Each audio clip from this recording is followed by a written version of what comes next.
Huwag kang magkakamaling idampi ang iyong maruruming kamay sa kabaong ng aking anak Flor de Liza. Ang isang tulad mong galing sa kanal ng tondo ay mananatiling linta na sumipsip sa buhay ni Marcus hanggang sa huling hininga niya. Ikaw ang pumatay sa kanya. Ang pagiging sakim mo sa pera ang pumatay sa anak ko. Ang tinig ni Doña Consuelo ay parang latigo na humahagupit sa pandinig ni Flor. Bawat salita ay may talim na tila gustong humiwa sa kanyang kaluluwa. Sa gitna ng malamig at payapang pasilyo ng ospital, nakatayo si Flor, namumutla at nanginginig ang buong katawan. Sa kanyang mga bisig, mahigpit niyang yakap ang isang mamahaling garment bag. Sa loob niyon ay ang vest na tinapos niya sa buong magdamag. Ang vest na naging saksi sa bawat patak ng kanyang pawis at bawat tusok ng karayom sa kanyang mga daliri na ngayoy tuyo na ang dugo. Sariwa pa sa kanyang isipan ang bawat tahi, ang bawat panalangin na ibinaon niya sa bawat hibla ng tela habang binubuo ang regalong yon para sa sanay masayang anibersaryo nila ni Marcus. Habang bumubuhos ang malakas na ulan sa labas ng kanilang bahay kanina, tanging ang tunog ng makina at ang tibok ng kanyang puso ang nagbibigay ng init sa malamig na gabi. Hindi alintana ni Flor ang hapdi ng bawat tusok ng karayom sa kanyang balat. Ang tanging nasa isip niya ay ang mukha ni Marcus, naliliwanag sa tuwa kapag nakita ang kanyang gawa. Isang sorpresa para sa asawang akala niya'y nagpapakapagod sa trabaho para sa kanilang kinabukasan. Ngunit ang regalong iyon na simbolo sana ng kanyang wagas na pag-ibig at sakripisyo ay wala ng patutunguhan kundi ang kadiliman. Sa loob ng silid na yon sa motel, hindi ang kanyang pangalan ang huling binigkas ni Marcus. Hindi ang kanyang yakap ang hinanap nito sa kanyang huling sandali, kundi ang init ng katawan ni Cynthia. Ang masakit na katotohanan ay parang laso na unti-unting dumadaloy sa kanyang mga ugat. Namatay ang kanyang asawa sa gitna ng kataksilan sa isang lugar na kailanman ay hindi niya inisip na mapupuntahan nito. "Mommy, please! Hindi niyo maintindihan." Pabulong at gumaralgal ang boses ni Flor, pilit na naghahanap ng kakapitan sa gitna ng umiikot na mundo. "Huwag mo akong matawag-tawag na mommy. Wala kang karapatan." Muling bulyaw ni Doña Consuelo. Ang kanyang mga mata ay nanlilisik sa puot habang ang kanyang mga mamahaling alahas ay kumikinang sa ilalim ng malamig na ilaw ng ospital. "Look at you! Tignan mo ang sarili mo. Basura ka lang na pinulot ni Marcus. At ngayong wala na siya, titiyakin ko na babalik ka kung saan ka nanggaling. Hinding-hindi mo madudungisan ang pangalan ng mga Del Rosario ng iyong kahirapan at kahihiyan." Unti-unting bumaba ang tingin ni Flor sa kanyang sariling mga kamay. Ang mga dulo ng kanyang daliri ay puno ng maliliit na sugat, mga bakas ng pagmamadali at pagtitiis para sa isang lalaking kailanman ay hindi siya pinahalagahan. Naramdaman niya ang unti-unting pagbigat ng kanyang dibdib. Tila may isang malaking bato na nakadagan doon. Pinipigilan siyang huminga ng maayos. Ang hangin sa pasilyo ay biglang naging kasing bigat ng bakal. Hindi siya makasigaw. Hindi siya makaiyak. Ang tanging naririnig niya ay ang mabilis at marahas na tibok ng sariling puso na tila gustong kumawala sa kanyang tadyang. Naramdaman niya ang pagpulas ng garment bag mula sa kanyang panghihina. Bumagsak ito sa makintab na sahig ng ospital nang walang ingay, ngunit sa pandinig ni Flor, ang pagbagsak na yon ay parang isang malakas na dagundong na sumira sa huling piraso ng kanyang pagkatao. Ang telang seda na ilang oras niyang hinaplos at pinagpuyatan ay nakahiga na ngayon sa maruming semento. Tila sumasalamin sa sarili niyang dangal na nyurakan ng mga taong pinag-alayan niya ng buong buhay. Sa di kalayuan, nakita ni Flor ang figura ni Cynthia na nakatayo sa tabi ng mga pulis. Humihikbi ng peke habang inaayos ang kanyang magulong buhok. Ang bango ng pabango nito, isang matamis at nakakahilong amoy na pamilyar kay Flor dahil madalas itong sumama sa amoy ng polo ni Marcus, ay nanunuot sa kanyang ilong. Nagpapaalala sa kanya ng bawat kasinungalingang pinaniwalaan niya sa loob ng maraming taon. Bawat segundo ay tila isang taon ng pagdurusa. Ang bawat sulyap ng mga nurse at ng mga taong naglalakad sa pasilyo ay tila mga karayom na tumutusok sa kanyang balat. Alam niya ang iniisip nila. Siya ang asawang iniwan. Siya ang asawang pinagtaksilan. At ngayon, siya ang asawang sinisisi sa pagkamatay ng isang mabuting tao na ang tanging kasalanan ay ang magmahal ng isang babaeng hindi karapat-dapat. Nanlalabo ang kanyang paningin habang tinititigan ang figura ni Doña Consuelo na nakatalikod na sa kanya, tila isang reynang nagtataboy sa isang basurang wala ng silbi. Ang lamig ng ospital ay tumatagos sa kanyang buto, ngunit mas matindi ang lamig na nananalaytay sa kanyang puso. Ang lahat ng kanyang sakripisyo, ang lahat ng kanyang pagtitiis, mula nang pasukin niya ang bahay ng mga Del Rosario, ay naglaho na parang usok sa isang iglap. Nanatiling nakatayo si Flor sa gitna ng pasilyo, mag-isa at wasak. Ang kanyang mga sugatang daliri ay nanginginig habang pilit niyang sinusubukang abutin ang garment bag sa sahig. Ngunit ang kanyang katawan ay tila ayaw ng sumunod. Sa kakilaliman ng kanyang kamalayan, isang tanong ang paulit-ulit na umaalingaw-ngaw, mapait at puno ng pagdurusa. Tila isang sumpa na kailanman ay hindi na mawawala. Para saan pa ang bawat tahi at buhol ng pag-ibig ko kung sa huli ay ang kamatayan at kataksilan lamang ang magkakalas sa lahat ng pinangarap ko? Puti ang lahat. Ang mga pader, ang mga liryo, ang mga kandila, at ang kabaong nagawa sa mamahaling kahoy. Ngunit sa gitna ng kaputian ng silid na ito, ang bawat hininga ni Flor ay tila isang itim na mantsa sa malinis na dangal ng mga Del Rosario. Nakaupo siya sa pinakahuling hilera ng mga upuan, malayo sa sentro ng atensyon, tila isang anino na pilit itinatago sa ilalim ng liwanag ng mga kristal na chandelier. Ang bawat sulyap ng mga bisitang nakasuot ng itim ay tila mga palasong may lason, nagtatanong kung bakit ang asawa ng pumanaw ay naroon sa dulo. Mukhang lantang gulay at hindi karapat-dapat sa yaman ng paligid. Sa harap, suot ang kanyang bilong itim at perlas na kwintas ay si Doña Consuelo. Wala itong tigil sa pagtanggap ng pakikiramay mula sa mga maimpluwensyang tao sa lipunan. Isang dalubhasang aktres na isip ni Flor habang pinapanood ang biyenan. Bawat patak ng luha ng matanda ay may tamang tiempo. Bawat hikbi ay sapat lamang para marinig ng mga reporter na kanina pa nag-aabang sa labas. Isang malaking kawalan si Marcos, ang maririnig na bulong ng isang senador habang hinahawakan ng kamay ni Doña Consuelo. Sobra siyang nagtrabaho para sa bayan, para sa kanyang pamilya, sagot ni Doña Consuelo sa pagitan ng pekeng pag-iyak. Kahit ang kanyang sariling kalusugan ay naisantabi niya dahil sa labis na pag-aalaga sa isang asawang hindi alam ang salitang sapat. My poor Marcus, he died a martyr of his own kindness. Ang bawat salita ay parang isang matalim na kutsilyo na humihiwa sa sikmura ni Flor. Ang martyr? Ang namatay sa pagod? Gustong sumigaw ni Flor.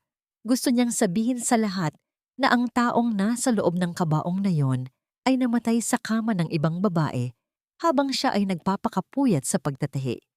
Ngunit ang bawat tangka niyang bumuka ang bibig ay nauuwi sa panunuyo ng kanyang lalamunan. Alam niya ang nakataya. Isang maling galaw, isang maling salita, at ang kakaunting pangarap na natira sa kanya ay ganap ng dudurugin ng pamilyang Del Rosario. Nang dumating ang gabi at unti-unti nang nababawasan ang mga tao, hinila si Flor ng isang kasambahay patungo sa kusina ng mansyon. Doon, sa gitna ng mga naglalakihang kaldero at amoy ng mga mamahaling putahe na inihanda para sa mga bisita, ay muli siyang hinarap ni Doña Consuelo kasama ang isang lalaking nakasuit na may hawak na mga dokumento. Basahin mo ito, Flor de Liza, ang malamig na utos ng biyenan. Si Attorney Rivera ang naghanda niyan. Ito ay isang non-disclosure agreement Pirmahan mo ito ngayon din. Ano po ito? Tanong ni Flor. Ang kanyang boses ay halos hindi marinig. Iyan ang garantiya na hinding-hindi lalabas sa bibig mo ang nangyari sa motel. Ang sagot ni Doña Consuelo habang tinititigan siya ng buong panghahamak. Huwag mong kalimutan ang utang na loob mo sa amin. Kami ang nagahon sa iyo mula sa kanal ng Tondo. Binigyan ka namin ng damit, ng pagkain, at ng apelyidong Del Rosario. Ang tanging hinihingi ko ay ang iyong katahimikan. Pirmahan mo ito o hinding-hindi ka makakakuha ng kahit isang sentimo mula sa insurance ni Marcos. Gugutumin kita hanggang sa magmakaawa kang bumalik sa putikan. Nanginginig ang mga daliri ni Flor habang hawak ang ballpen. Tumingin siya sa papel. Ang mga letra ay tila sumasayaw sa kanyang paningin dahil sa pagod at gutom. Simula pa kagabi, wala pang dumadamping pagkain sa kanyang sikmura. Ang tanging nakuha niya ay ang mapait na lasa ng sariling luha. Sa gitna ng kanyang pag-aalinlangan, isang marahas na tunog ng pagbukas ng pinto ang nagpalingon sa kanila. Pumasok si Cynthia, suot ang isang itim na dress na masyadong maikli para sa isang burol. Tita Consuelo, don't be too hard on her. Baka naman kasi nahihirapan lang siyang tanggapin na kahit anong tahi niya sa buhay ni Marcos, ako pa rin ang huling tinahi sa puso niya. Isang mapanuyang tawa ang kumawala sa mga labi ni Cynthia habang lumalapit kay Flor. Huwag kang mag-alala, Flor. Bulong ni Cynthia sa kanyang tenga, sapat lamang para marinig niya. Maganda ang kinalabasan ng vest na gawa mo. Sinuot yon ni Marcos bago kami. Alam mo na, it was a perfect fit for a perfect night. Sayang nga lang at nadumihan ng konti. Nanigas ang buong katawan ni Flor. Ang galit na kanina pa niya kinikimkim ay tila isang bulkang nagbabadya ng pagsabog. Ngunit bago pa siya makakilos, mariing hinawakan ni Doña Consuelo ang kanyang braso. Pirmahan mo na, Flor de Lisa. Huwag mong subukan ang pasensya ko. Dahil sa takot at sa bigat ng obligasyon, napilit isinasabit sa kanyang leeg, mabilis na nilagdaan ni Flor ang dokumento. Pagkatapos niyon, iniwan siya ng dalawa na tila isang basahang wala nang silbi sa loob ng kusina. Sa gitna ng katahimikan, naramdaman ni Flor ang matinding hapdi ng kanyang tiyan. Nakakita siya ng isang pirasong tuyong tinapay sa ibabaw ng counter. Mga tira-tirang hindi na isinilbi sa mga bisita. Kinuha niya ito at isinubo ng mabilis. Bawat kagat ay may kasamang pait ng kahihiyan. Doon, sa dilim ng kusina, habang ang mga mararangyang bisita ay nagtatawanan sa labas, lalong naramdaman ni Flor ang kanyang pagiging nag-iisa. Bago siya tuluyang lumabas ng kusina, napansin ni Flor ang isang anino sa labas ng bintana. Isang lalaking may suot na trench coat, nakatayo sa ilalim ng poste ng ilaw sa kabilang panig ng kalsada, nakatingin ng diretso sa mansyon. May hawak itong kamera at tila may sinusulat sa isang maliit na notebook. Isang kaba ang dumantay sa dibdib ni Flor. Sino ang lalaking iyon? Isang reporter? O may iba pang nakakaalam ng katotohanan? Nang pabalik na si Flor sa silid kung saan naroon ang kabaong ni Marcos para kunin ang kanyang naiwang panyo, napansin niya ang coat ni Marcos na nakasabit sa gilid ng isang upuan. Iyon ang coat na dinala ng pulis mula sa motel. Sa isang hindi maipaliwanag na udyok, kinapa ni Flor ang bulsa nito. Ang kanyang mga daliri ay may nasabik na isang pirasong papel. Inilabas niya ito at binuksan sa ilalim ng malamig na liwanag ng kandila.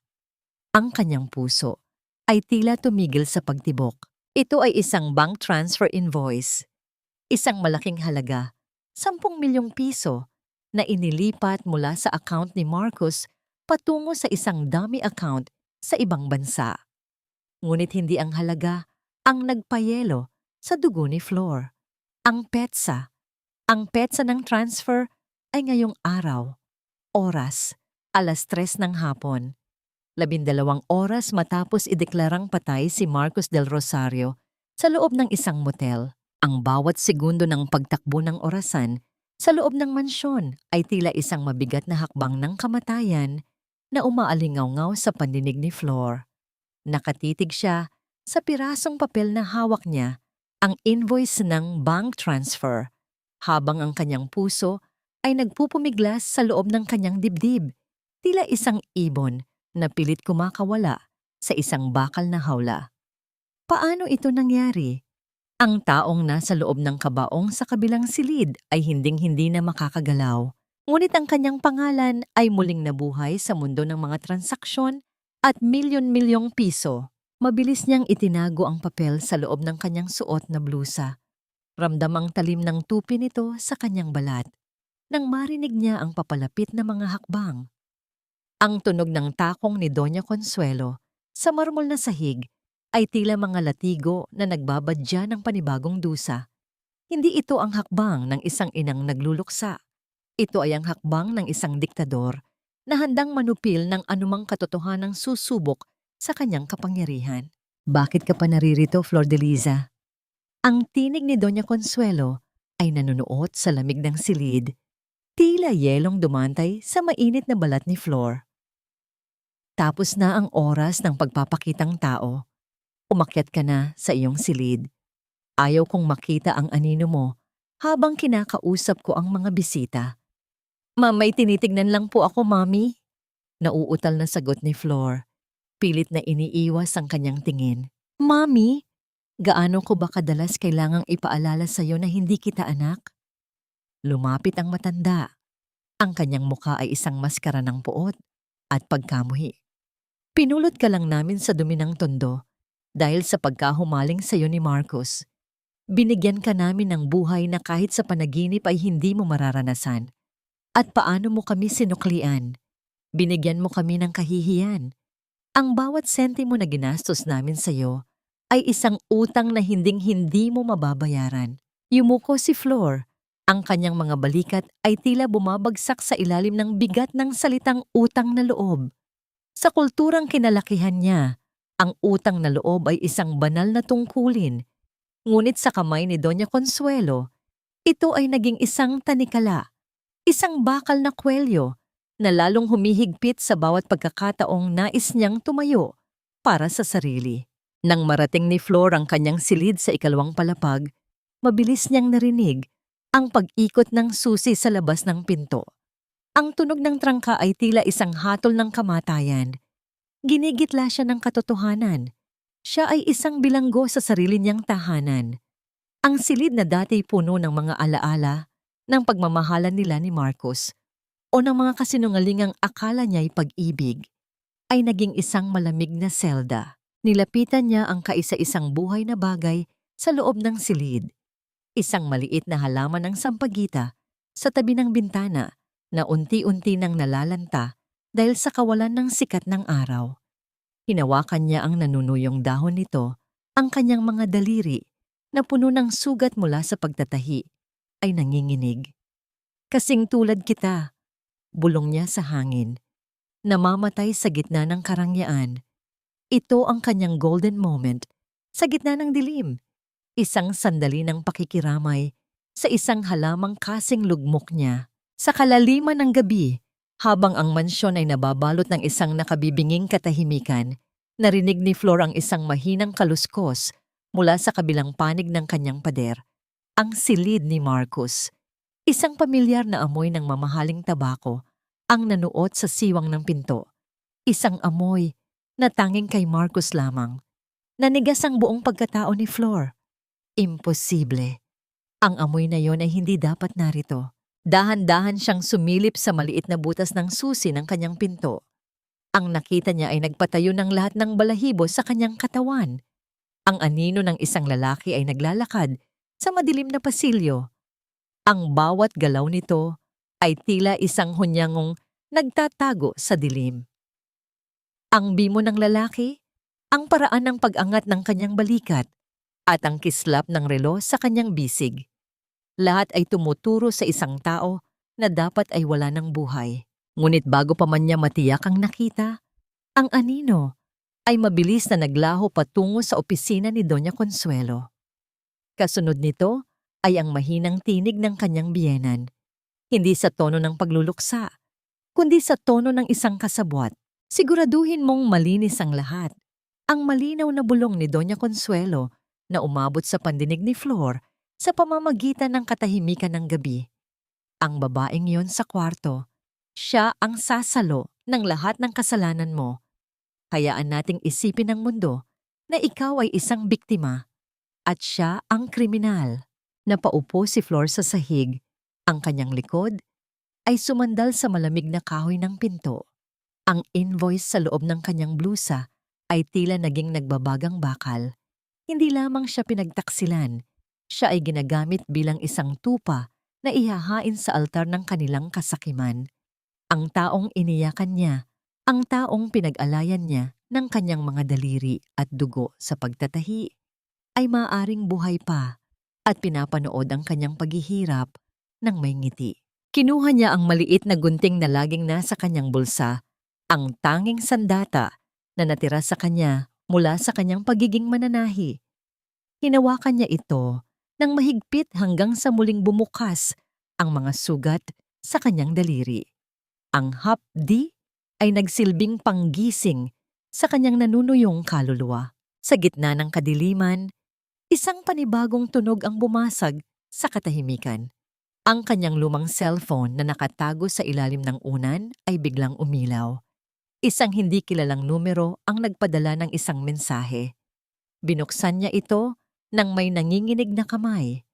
Ang mensahe ay maikli, ngunit sapat na para baguhin ang daloy ng kanyang dugo mula sa takot patungo sa isang mapanganib na determinasyon. Huwag kang titingin sa likod, Flor. Ngunit kung gusto mong mabuhay, kailangan mong mamatay sa paningin nila. Bago sumikat ang araw. Kasunod ng mensaheng iyon ay ang tunog ng isang sasakyang huminto sa labas ng gate ng mansyon. Isang mabilis na katok sa bintana ng kanyang silid sa ikalawang palapag ang nagpalingon sa kanya. Isang lalaking nakaitim na maskara ang nakatayo sa balkonahe. Ang mga mata nito ay tila mga ningas ng apoy sa gitna ng gabi.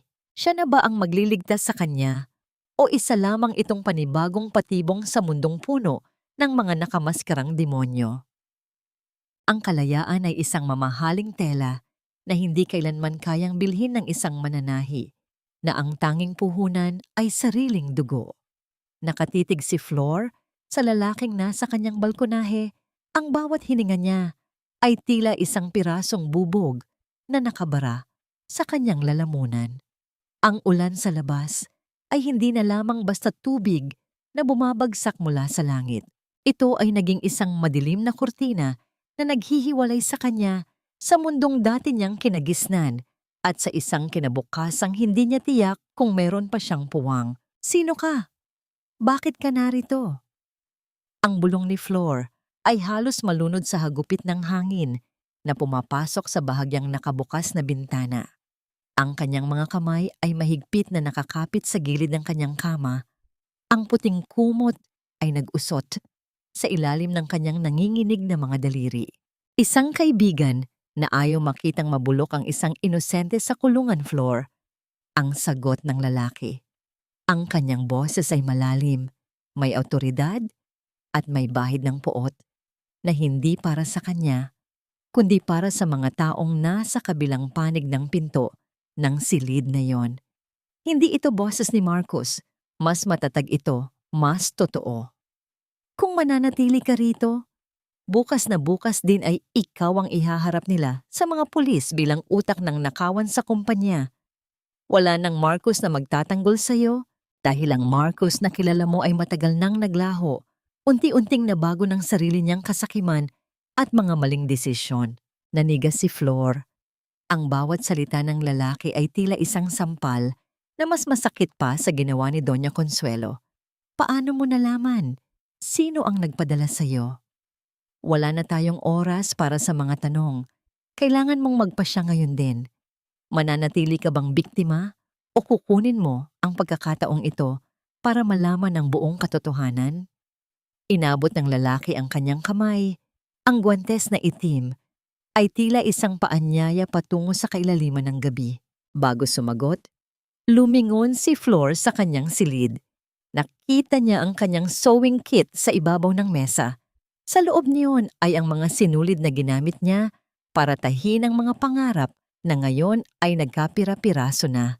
Nilapitan niya ang mesa at kinuha ang isang maliit, luma at kupas na litrato ng kanyang ina, ang kaisa-isang kayamanan na dinala niya mula sa tondo.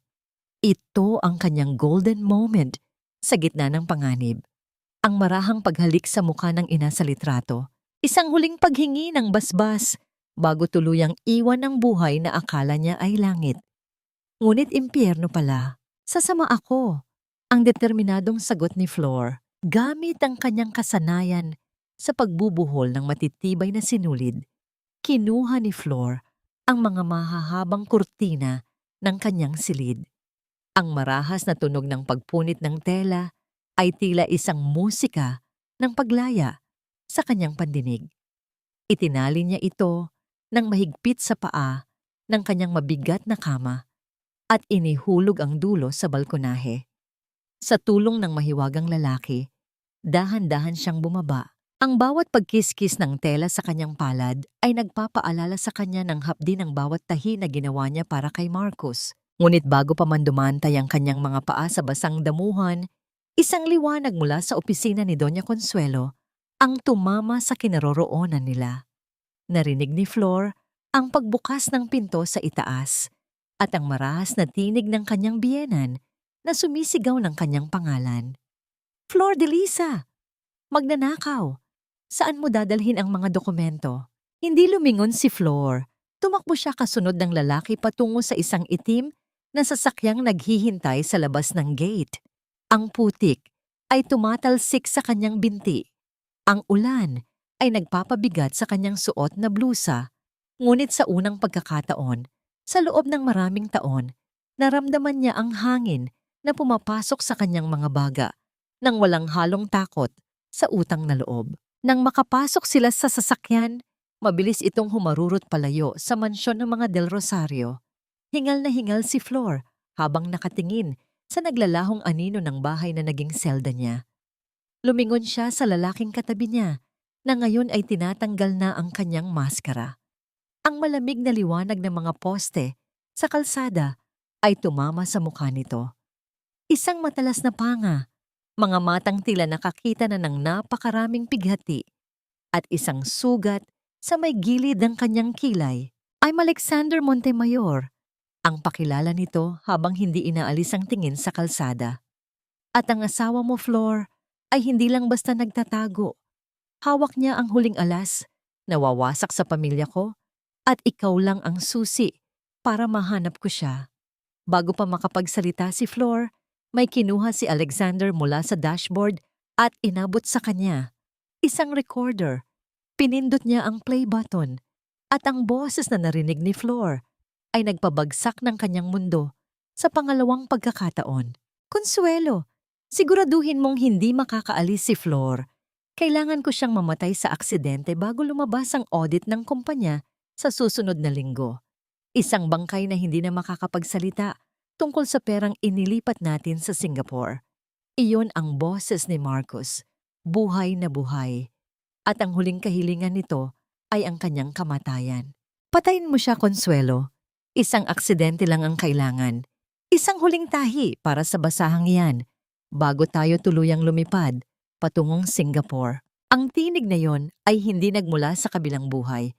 Hindi iyon tinig ng isang multong humihingi ng katarungan. Iyon ay ang boses ni Marcos, ang lalaking iniyakan ni Flor sa loob ng 3 araw, ang lalaking pinagpuyatan niyang gawa ng vest, at ang lalaking nanumpa sa harap ng altar na mamahalin siya hanggang sa huling hininga nito. Bawat salita sa recorder ay parang isang pirasong asidong tumatalsik sa mukha ni Flor. Unti-unting tinutunaw ang bawat magandang alaala na itinanim niya sa kanyang puso sa loob ng maraming taon. Nakalapat ang likod ni Flor sa upuan ng sasakyan habang ang kanyang mga mata ay nananatiling nakapako sa recorder na hawak ni Alexander. Hindi siya makagalaw. Hindi siya makahinga. Naramdaman niya ang unti-unting panlalamig ng kanyang mga dulo ng daliri. Ang mga daliring may mga sariwa pang sugat mula sa huling vest na tinahinig-hinan niya para sa patay na asawa. Ang mitya ng kanyang pagkatao ay tila hinipan ng isang malakas na hangin, iniiwan siyang hungkag at madilim sa gitna ng humaharurot na sasakyan. Marcus, buhay siya. Ang bulong ni Flor ay halos hindi lumabas sa kanyang lalamunan. Parang may mga tinik na nakabara sa kanyang leeg. Bawat paglunok ay nagdudulot ng hapdi.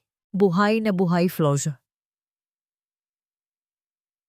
At habang iniisip ng buong mundo na nagluluksaka, siya naman ay abala sa pagbibilang ng perang ninakaw niya mula sa mga pamilyang sinira niya. Kasama na ang pamilya ko, ang sagot ni Alexander. Ang kanyang mga kamay ay mahigpit na nakakapit sa manibela. Ang mga ugat sa kanyang braso ay bakas na bakas dahil sa tensyon. Ito ang uri ng pagbabalik na hindi kailanman ninais ni Flor. Sa loob ng mahabang panahon, pinilit niyang tanggapin ang pagkawala. Inisip na yon na ang pinakamabigat na pagsubok na kakaharapin niya.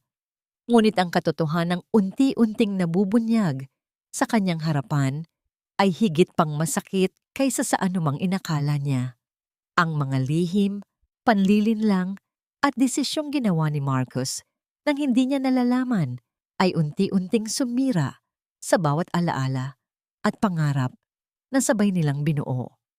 Masakit mang tanggapin ang pagtataksil, mas mabigat para kay Flor ang malaman na ang taong pinagkatiwalaan niya ng lubusan ay handang isantabi ang kanilang pagsasama upang iligtas ang sarili nitong mga interes. Ang sakit na kanyang nararamdaman ay hindi na lamang tungkol sa pag-ibig na nawala. Ito ay tungkol sa pagkawala ng tiwala, ng katotohanan, at ng buhay na buong puso niyang pinaniwala ang totoo. At habang nakatayo siya roon, unti-unti niyang nauunawaan na may mga sugat na hindi nalilikha ng pagkawala, kundi ng pagkakatuklas na ang taong pinakamalapit sa iyo ay may mga lihim na kayang baguhin ang lahat ng iyong pinaniniwalaan. Kung buhay siya, sino ang nasa loob ng kabaong? Tanong ni Flor. Ang kanyang boses ay nanginginig habang pilit niyang binubuo ang mga piraso ng katotohanan sa kanyang isipan. Isang taong walang pangalan, isang bangkay na binili nila mula sa isang punerarya para magsilbing dekorasyon sa inyong dula-dulaan. Malamig na paliwanag ni Alexander. Ang kailangan lang ni Marcus ay isang opisyal na death certificate para malinis ang kanyang pangalan at makatakas sa batas. At kailangan niya ng isang suspek.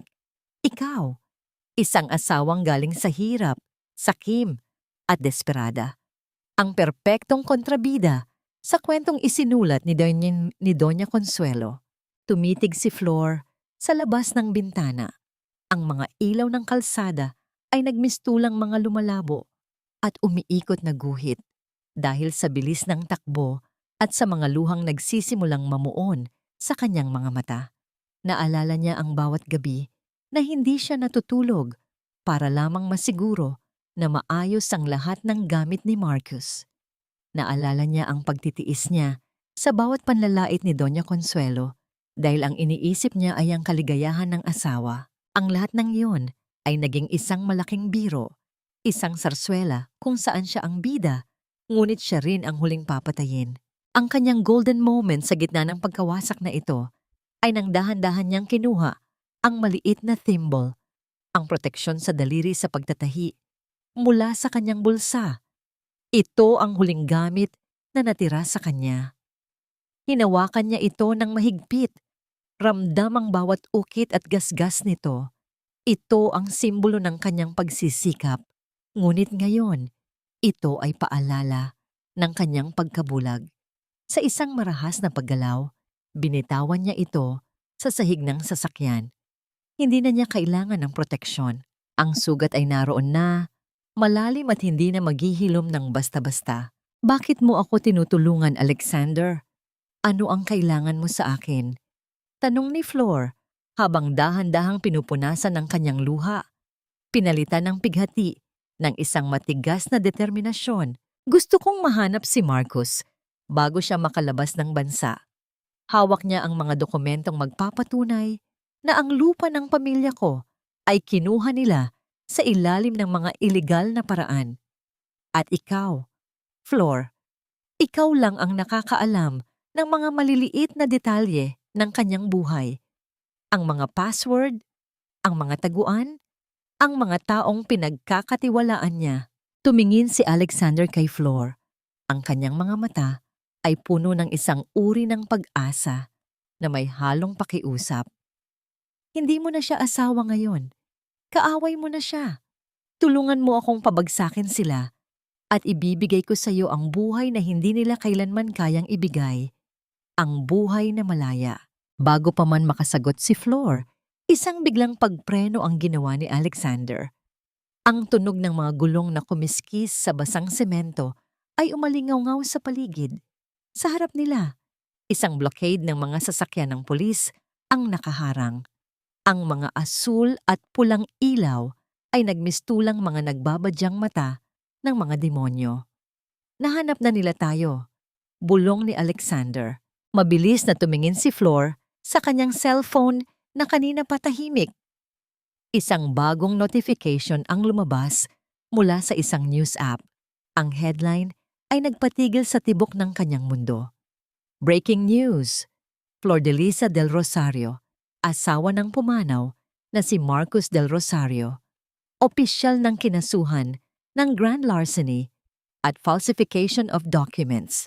Pinaghihinalaan ding sangkot sa paglason sa asawa matapos matagpuan ang mga ilegal na gamot sa loob ng kanyang silid. Napatingin si Flor sa kanyang mga kamay.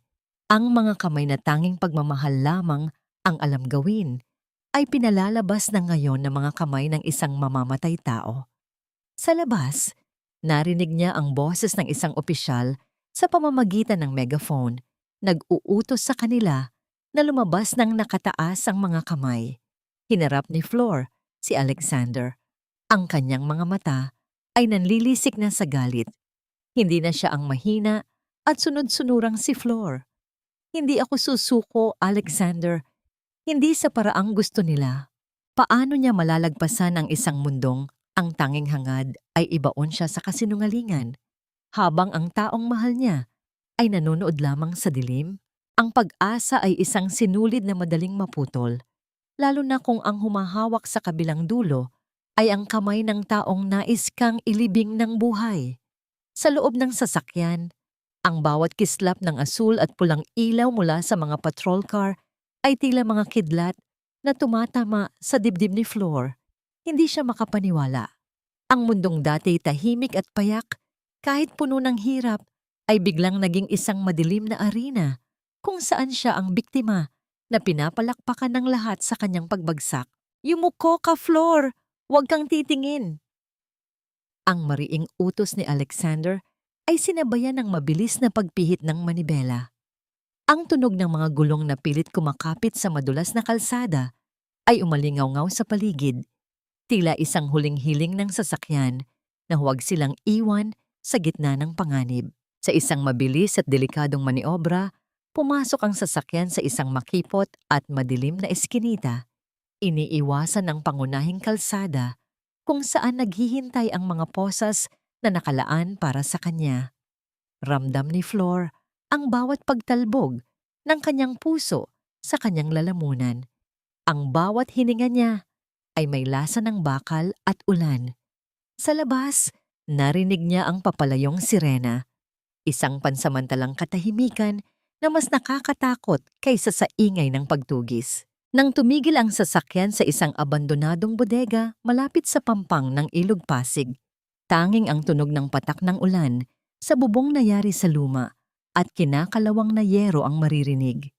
Ang amoy ng burak at luma ng langis ay nanunuot sa loob, nagpapaalala kay Flor sa dumi ng mundong pilit niyang tinatakasan. Dahan-dahang iniabot ni Alexander ang isang maliit na tablet kay Flor.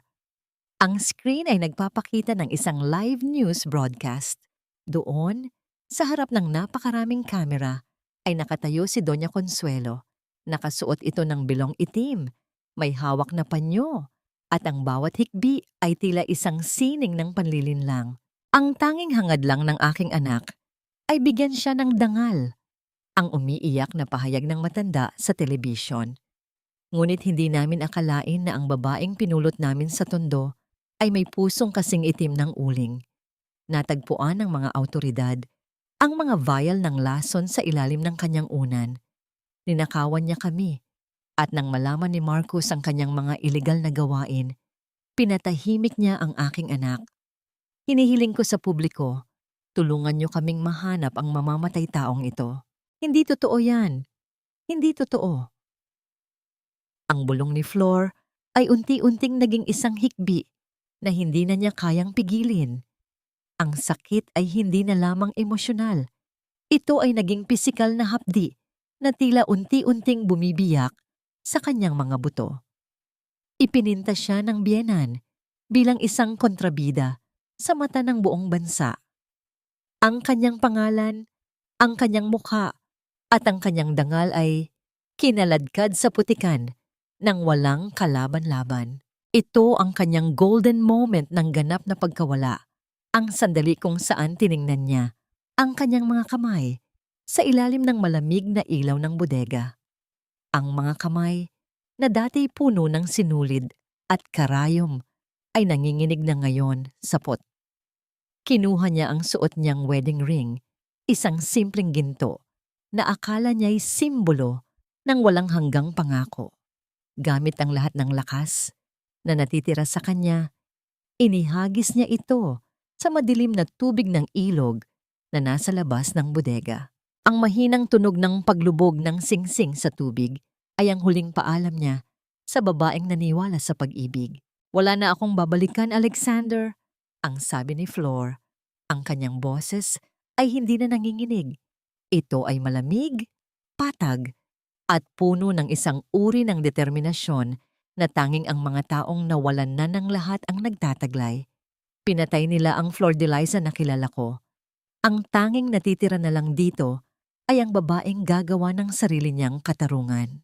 Ito ang kailangan mong gawin, sabi ni Alexander habang lumalapit sa kanya. Ang kanyang anino ay nagmistulang isang proteksyon sa gitna ng bodega. Para matalo ang mga Del Rosario, kailangan mong maging isang taong hindi nila kailanman maiisip na magmumula sa tondo.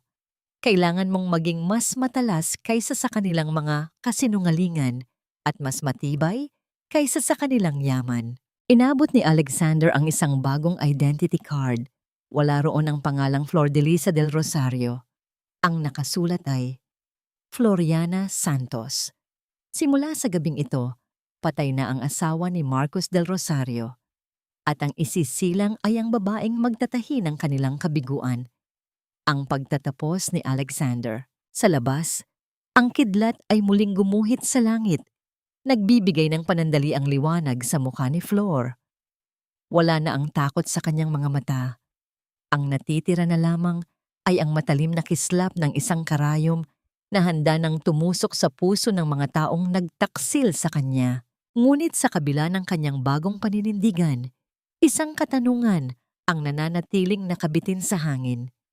Sapat ba ang galit para talunin ang isang kalaban na pati ang sariling kamatayan ay kayang pikein? At ano ang totoong pakay ni Alexander sa likod ng kanyang mga tulong? Dito ka muna, Flor. Sa lugar kung saan ang lahat ay tila marumi, mas madali mong maitatago ang iyong kalinisan. Sa tondo, ang bawat eskinita ay may sikreto, at ang bawat sikreto ay may halaga. Ang tinig ni Alexander ay naging isang mahinang alingawngaw sa gitna ng ingay ng ulan na bumabagsak sa mga bubong na yari sa pinagtagpi-tagping yero at plastik. Narito muli si Flor sa pusod ng tondo, ang lugar na ipinangako niyang hinding-hindi na babalikan dahil sa pangako ng isang paraiso sa Forbes Park. Ngunit ngayon, ang paraisong yon ay naging isang madugong bangungot at ang estero ng tondo, sa kabila ng amoy ng burak at basura, ay nagbibigay sa kanya ng isang uri ng kaligtasan na hindi kayang ibigay ng mga dambuhalang pader ng mga Del Rosario. Dahan-dahang bumaba si Flor mula sa sasakyan ni Alexander, suot ang isang kupas na jacket at hood para itago ang kanyang mukha. Ang bawat hakbang niya sa putikan ay tila isang pagbabalik sa kanyang tunay na pagkakakilanlan. Ang bawat amoy ng bagoong na niluluto sa malayo at ang ingay ng mga batang nagtatampisaw sa baha ay tila mga kamay na yumayakap sa kanya. Ipinapaalala sa kanya na siya ay anak ng hirap bago siya naging asawa ng isang traidor. Huminto sila sa harap ng isang maliit na bahay na gawa sa lumang kahoy. Ang pintuan ay bahagyang nakabukas, naglalabas ng isang madilaw at mainit na liwanag mula sa loob. Lumabas ang isang matandang babae, si Nanay Isabel. Ang kanyang muka ay puno ng mga kulubot na tila mga mapa ng napakaraming taon ng pakikipagsapalaran sa buhay. Nang makita niya si Flor, hindi siya nagtanong, hindi siya sumigaw. Ang tanging ginawa niya ay ang pagbukas ng kanyang mga bisig. "Anak, nagbalik ka." Ang garalgal na tinig ni Nanay Isabel. Ang init ng yakap ng matanda ay tila isang gamot na unti-unting humihigop sa lamig na namuo sa puso ni Flor mula noong gabing mamatay o magpanggap na mamatay si Marcus. Doon, sa loob ng maliit na espasyo na amoy kape at lumang tela, naramdaman ni Flor ang unang pumatak na luha na hindi dahil sa sakit, kundi dahil sa ginhawa. Ito ang kanyang golden moment. Ang sandali kung saan naupo siya sa isang maliit na bangko at dahan-dahang kinuha ni Nanay Isabel ang kanyang mga kamay. Gamit ang maligamgam na tubig at asin, lininis ng matanda ang mga sugatang daliri ni Flor. Ang hapdi ng asin sa kanyang mga bukas na sugat ay tila isang ritual ng paglilinis. Tinatanggal ang bawat bakas ng sutla at luwa na naging bahagi ng kanyang pagdurusa. "Huwag kang matakot sa sugat, Flor," bulong ni Nanay Isabel habang maingat na binabalot ng malinis na katsa ang kanyang mga daliri. "Ang sugat ay tanda na ikaw ay lumaban. Ang masama ay ang mamatay ng walang bakas ng pakikipagtuos." Nang makaalis si Alexander para asikasuhin ang mga papeles ng kanyang bagong pagkakakilanlan, naiwan si Flor sa katahimikan ng gabi. Ngunit hindi siya natulog. Sa isang sulok ng bahay ni Nanay Isabel, nakita niya ang isang lumang makinang panahi, ang uri na ginagamitan ng padyak ng paa. Nilapitan niya ito at hinaplos ang kalawangin nitong bakal. Ang bawat kiskis ng kanyang palad sa makina ay tila isang usapan sa pagitan ng dalawang lumang kaibigan. Kinuha niya ang isang piraso ng telang retaso at nagsimulang magpadyak. Ang ritmo ng makina, ang paulit-ulit na tunog ng karayom na tumutusok sa tela, ay naging musika ng kanyang paggaling. Hindi na siya nananahi para sa isang vest na isusuot ng isang taksil. Nananahi siya ngayon para mabuhay. Sa bawat tahi, ibinabaon niya ang kanyang galit. Sa bawat buhol, pinagtitibay niya ang kanyang plano. Sa mga sumunod na araw, naging aling Flor siya ng eskinita. Nag-aayos ng mga butas na pantalon, nagkakabit ng mga nawalang butones, at nagtatahi ng mga sirang uniforme ng mga anak ng kanyang mga kapitbahay. Ang bawat barya na tinatanggap niya ay mas mahalaga pa sa mga tseke na binibigay sa kanya ni Doña Consuelo noon. Dahil ang bawat sentimong ito ay bunga ng kanyang sariling pawis, hindi ng kanyang pagiging sunod-sunuran. Ngunit ang katahimikan ay panandalian lamang. Isang hapon, habang abala si Flor sa pag-aayos ng isang sirang kurtina, isang lalaki ang huminto sa tapat ng kanyang bintana. Nakasuot ito ng isang maruming t-shirt at tila may hinahanap.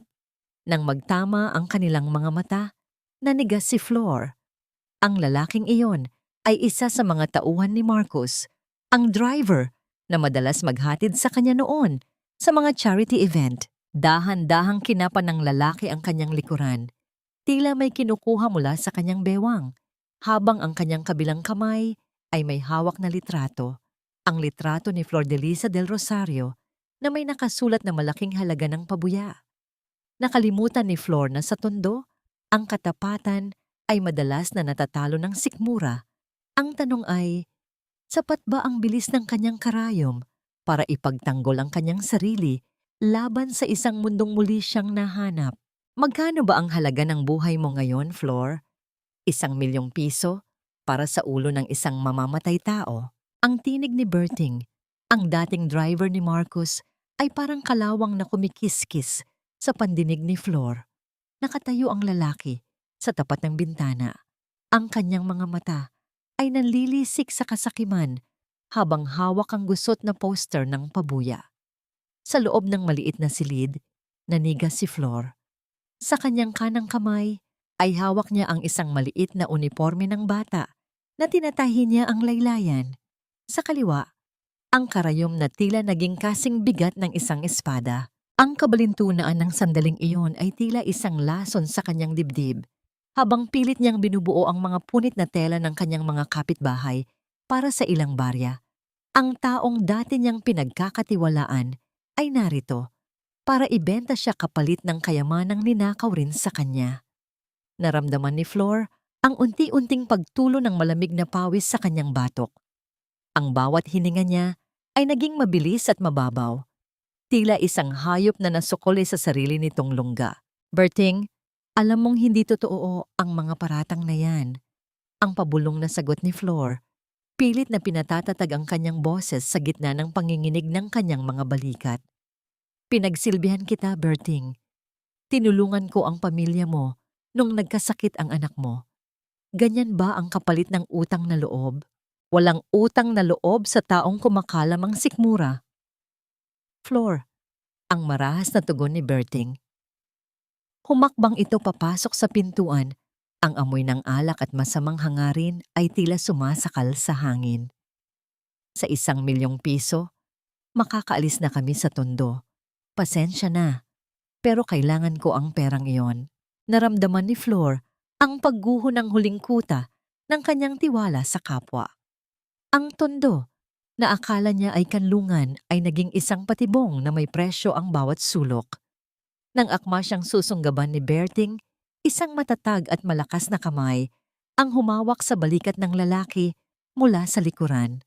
Ang tunog ng pagkiskis ng sapatos sa sahig at ang marahas na pagbalibag sa pader ay naging hudyat ng pagdating ni Alexander. Hindi siya gumamit ng baril, hindi siya sumigaw. Ang kanyang presensya lamang ay sapat na para magdala ng isang uri ng takot na hindi kayang pantayan ng kahit anong dahas. Umalis ka bago ko maisip na ipakain sa iyo ang poster na hawak mo, Berting. Ang malamig na banta ni Alexander. Ang kanyang mga mata ay tila mga nagbabagang uling sa gitna ng dilim.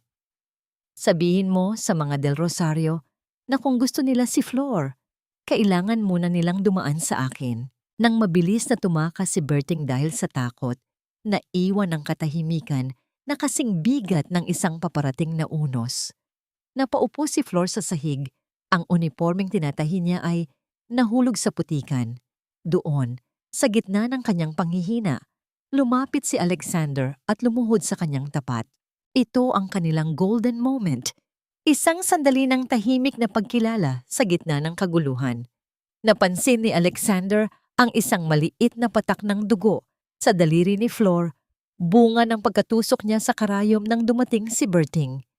Dahan-dahan niyang kinuha ang isang malinis na panyo mula sa kanyang bulsa at ibinalot ito sa daliri ni Flor.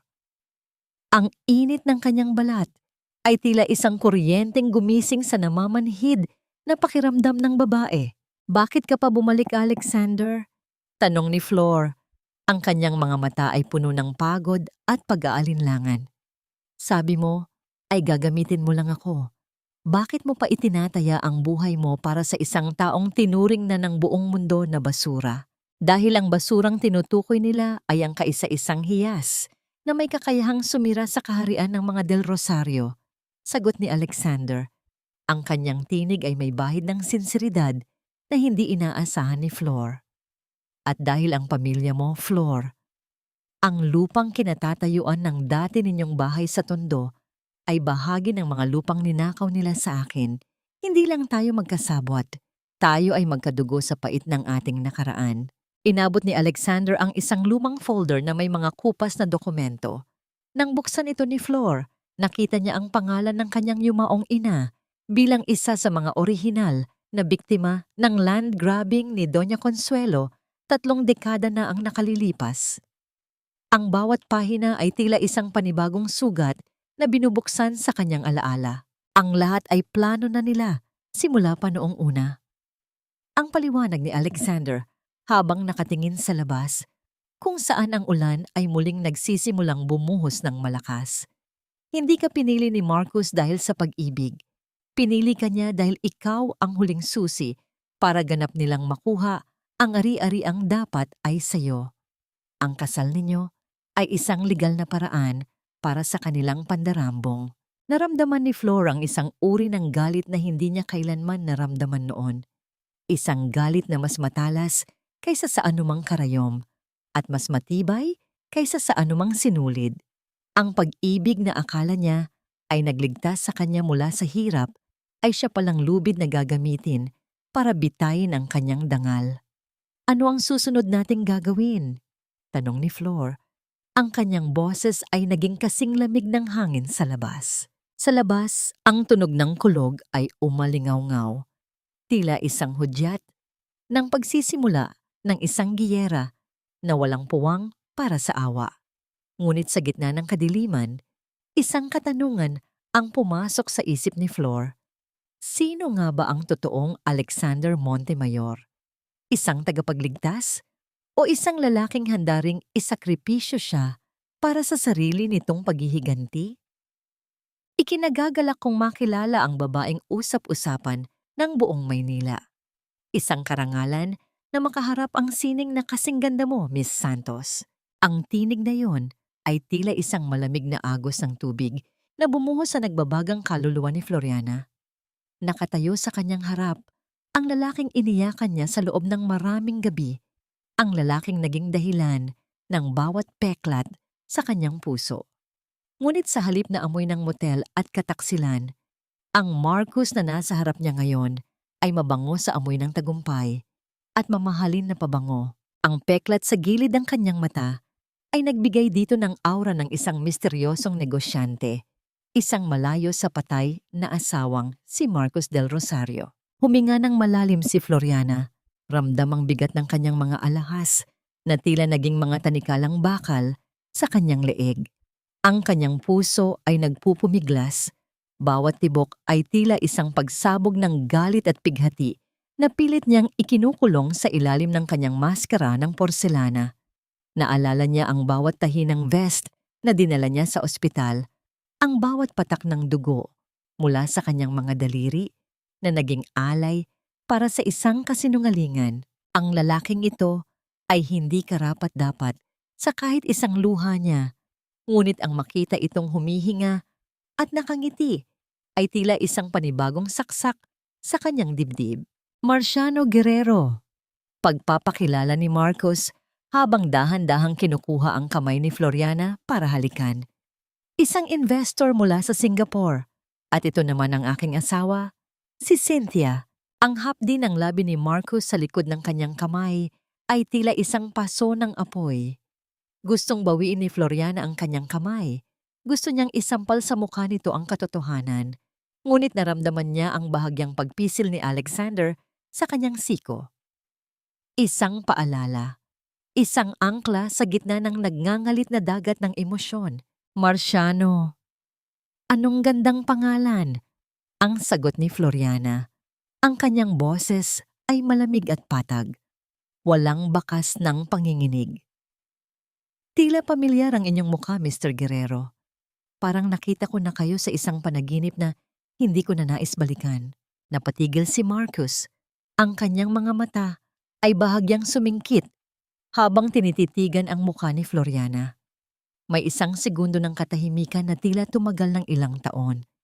Ang kislap ng mga kristal sa ballroom ay nagmistulang mga mapanghusgang mata.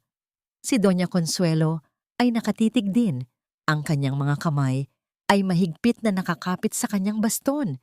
Tila naghahanap ng anino ng nakaraan sa mukha ng babaeng nasa harap niya. Ito ang kanyang golden moment. Ang sandali kung saan dahan-dahang hinaplos ni Floriana ang kanyang sariling daliri, kung saan dati ay nakasuot ang kanyang wedding ring. Ramdam niya ang lamig ng balat na wala ng palamuti isang simbolo ng kanyang paglaya mula sa isang sumpa. Sa gitna ng karangyaan ng ballroom, naramdaman ni Floriana ang isang uri ng kapangyarihan, ang kapangyarihan ng isang taong wala ng takot na mawalan dahil matagal na siyang pinatay ng mga taong ito. Miss Santos, ang iyong mga gawa ay puno ng lungkot. Pansin ni Cynthia na pilit na sumisingit sa usapan habang nakakapit ng mahigpit sa braso ni Marcos. Bakit tila bawat tahi ng iyong mga damit ay parang isang sugat na pilit itinatago? Ngumiti si Floriana, isang ngiting hindi umabot sa kanyang mga mata. Dahil ang tunay na kagandahan, Mrs. Guerrero, ay madalas na nagmumula sa pinakamatinding sakit. Ang telang dumaan sa apoy ay siyang pinakamatibay, hindi ba? Nagpatuloy ang gabi sa pagitan ng mga plastik na tawa at matatalim na salitang balot sa sutla. Ngunit sa bawat pagkakataon na magtatama ang paningin nila ni Marcos, naramdaman ni Floriana ang isang uri ng panganib. Ang Marcos na nasa harap niya ay hindi na ang lalaking takot sa kanyang ina. Ito ay isang predator na tila may natatandaang amoy. Nang magkaroon ng pagkakataon na mapag-isa si Floriana sa balkonahe para huminga, naramdaman niya ang isang presensya sa likuran niya. Hindi ito si Alexander.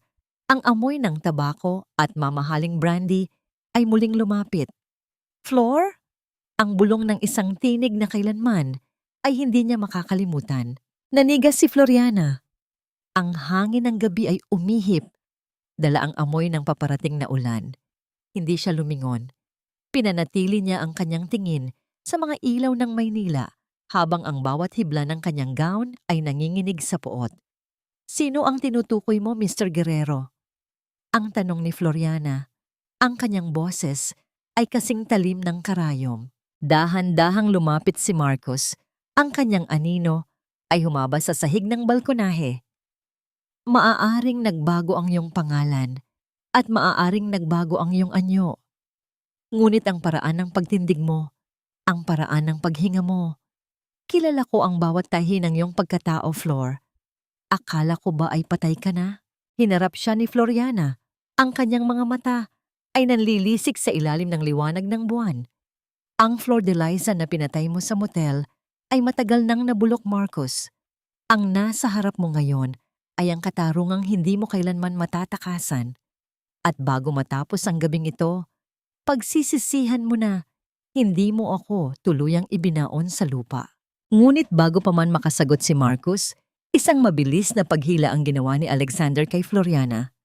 Miss Santos, kailangan na nating umalis. May emergency sa studio.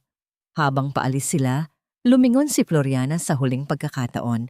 Nakita niya si Marcos na nakatayo pa rin sa balkonahe, tila isang aninong hindi na mapakali.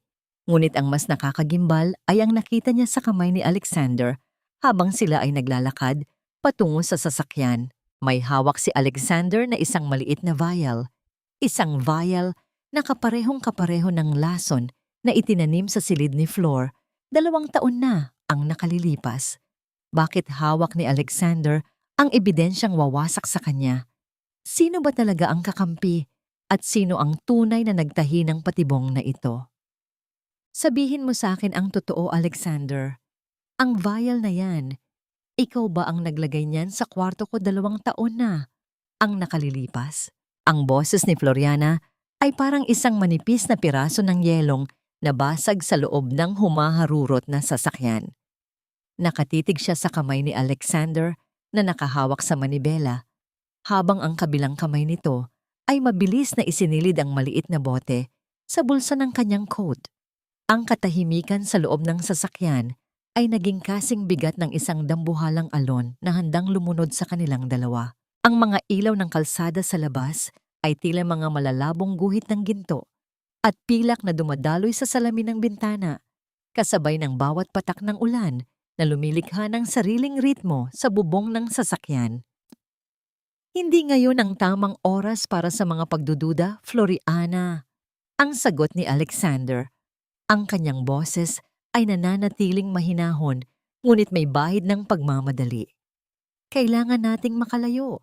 Nakilala ka ni Marcos, hindi na ligtas ang studio. Ligtas? Isang mapait na tawa ang kumawala sa mga labi ni Floriana. Kailan ba ako naging ligtas simula nang makilala kita? Akala ko ay ikaw ang nagligtas sa akin mula sa hukay. Pero tila ikaw lang pala ang naglipat sa akin sa isang mas magandang libingan. Bakit nasa iyo ang lason na yon? Ramdam ni Floriana ang panginginig ng kanyang buong katawan. Ang gown na suot niya, na kanina lang ay simbolo ng kanyang kapangyarihan, ay tila naging isang malamig na baluti na lalong nagpaparamdam sa kanya ng pag-iisa.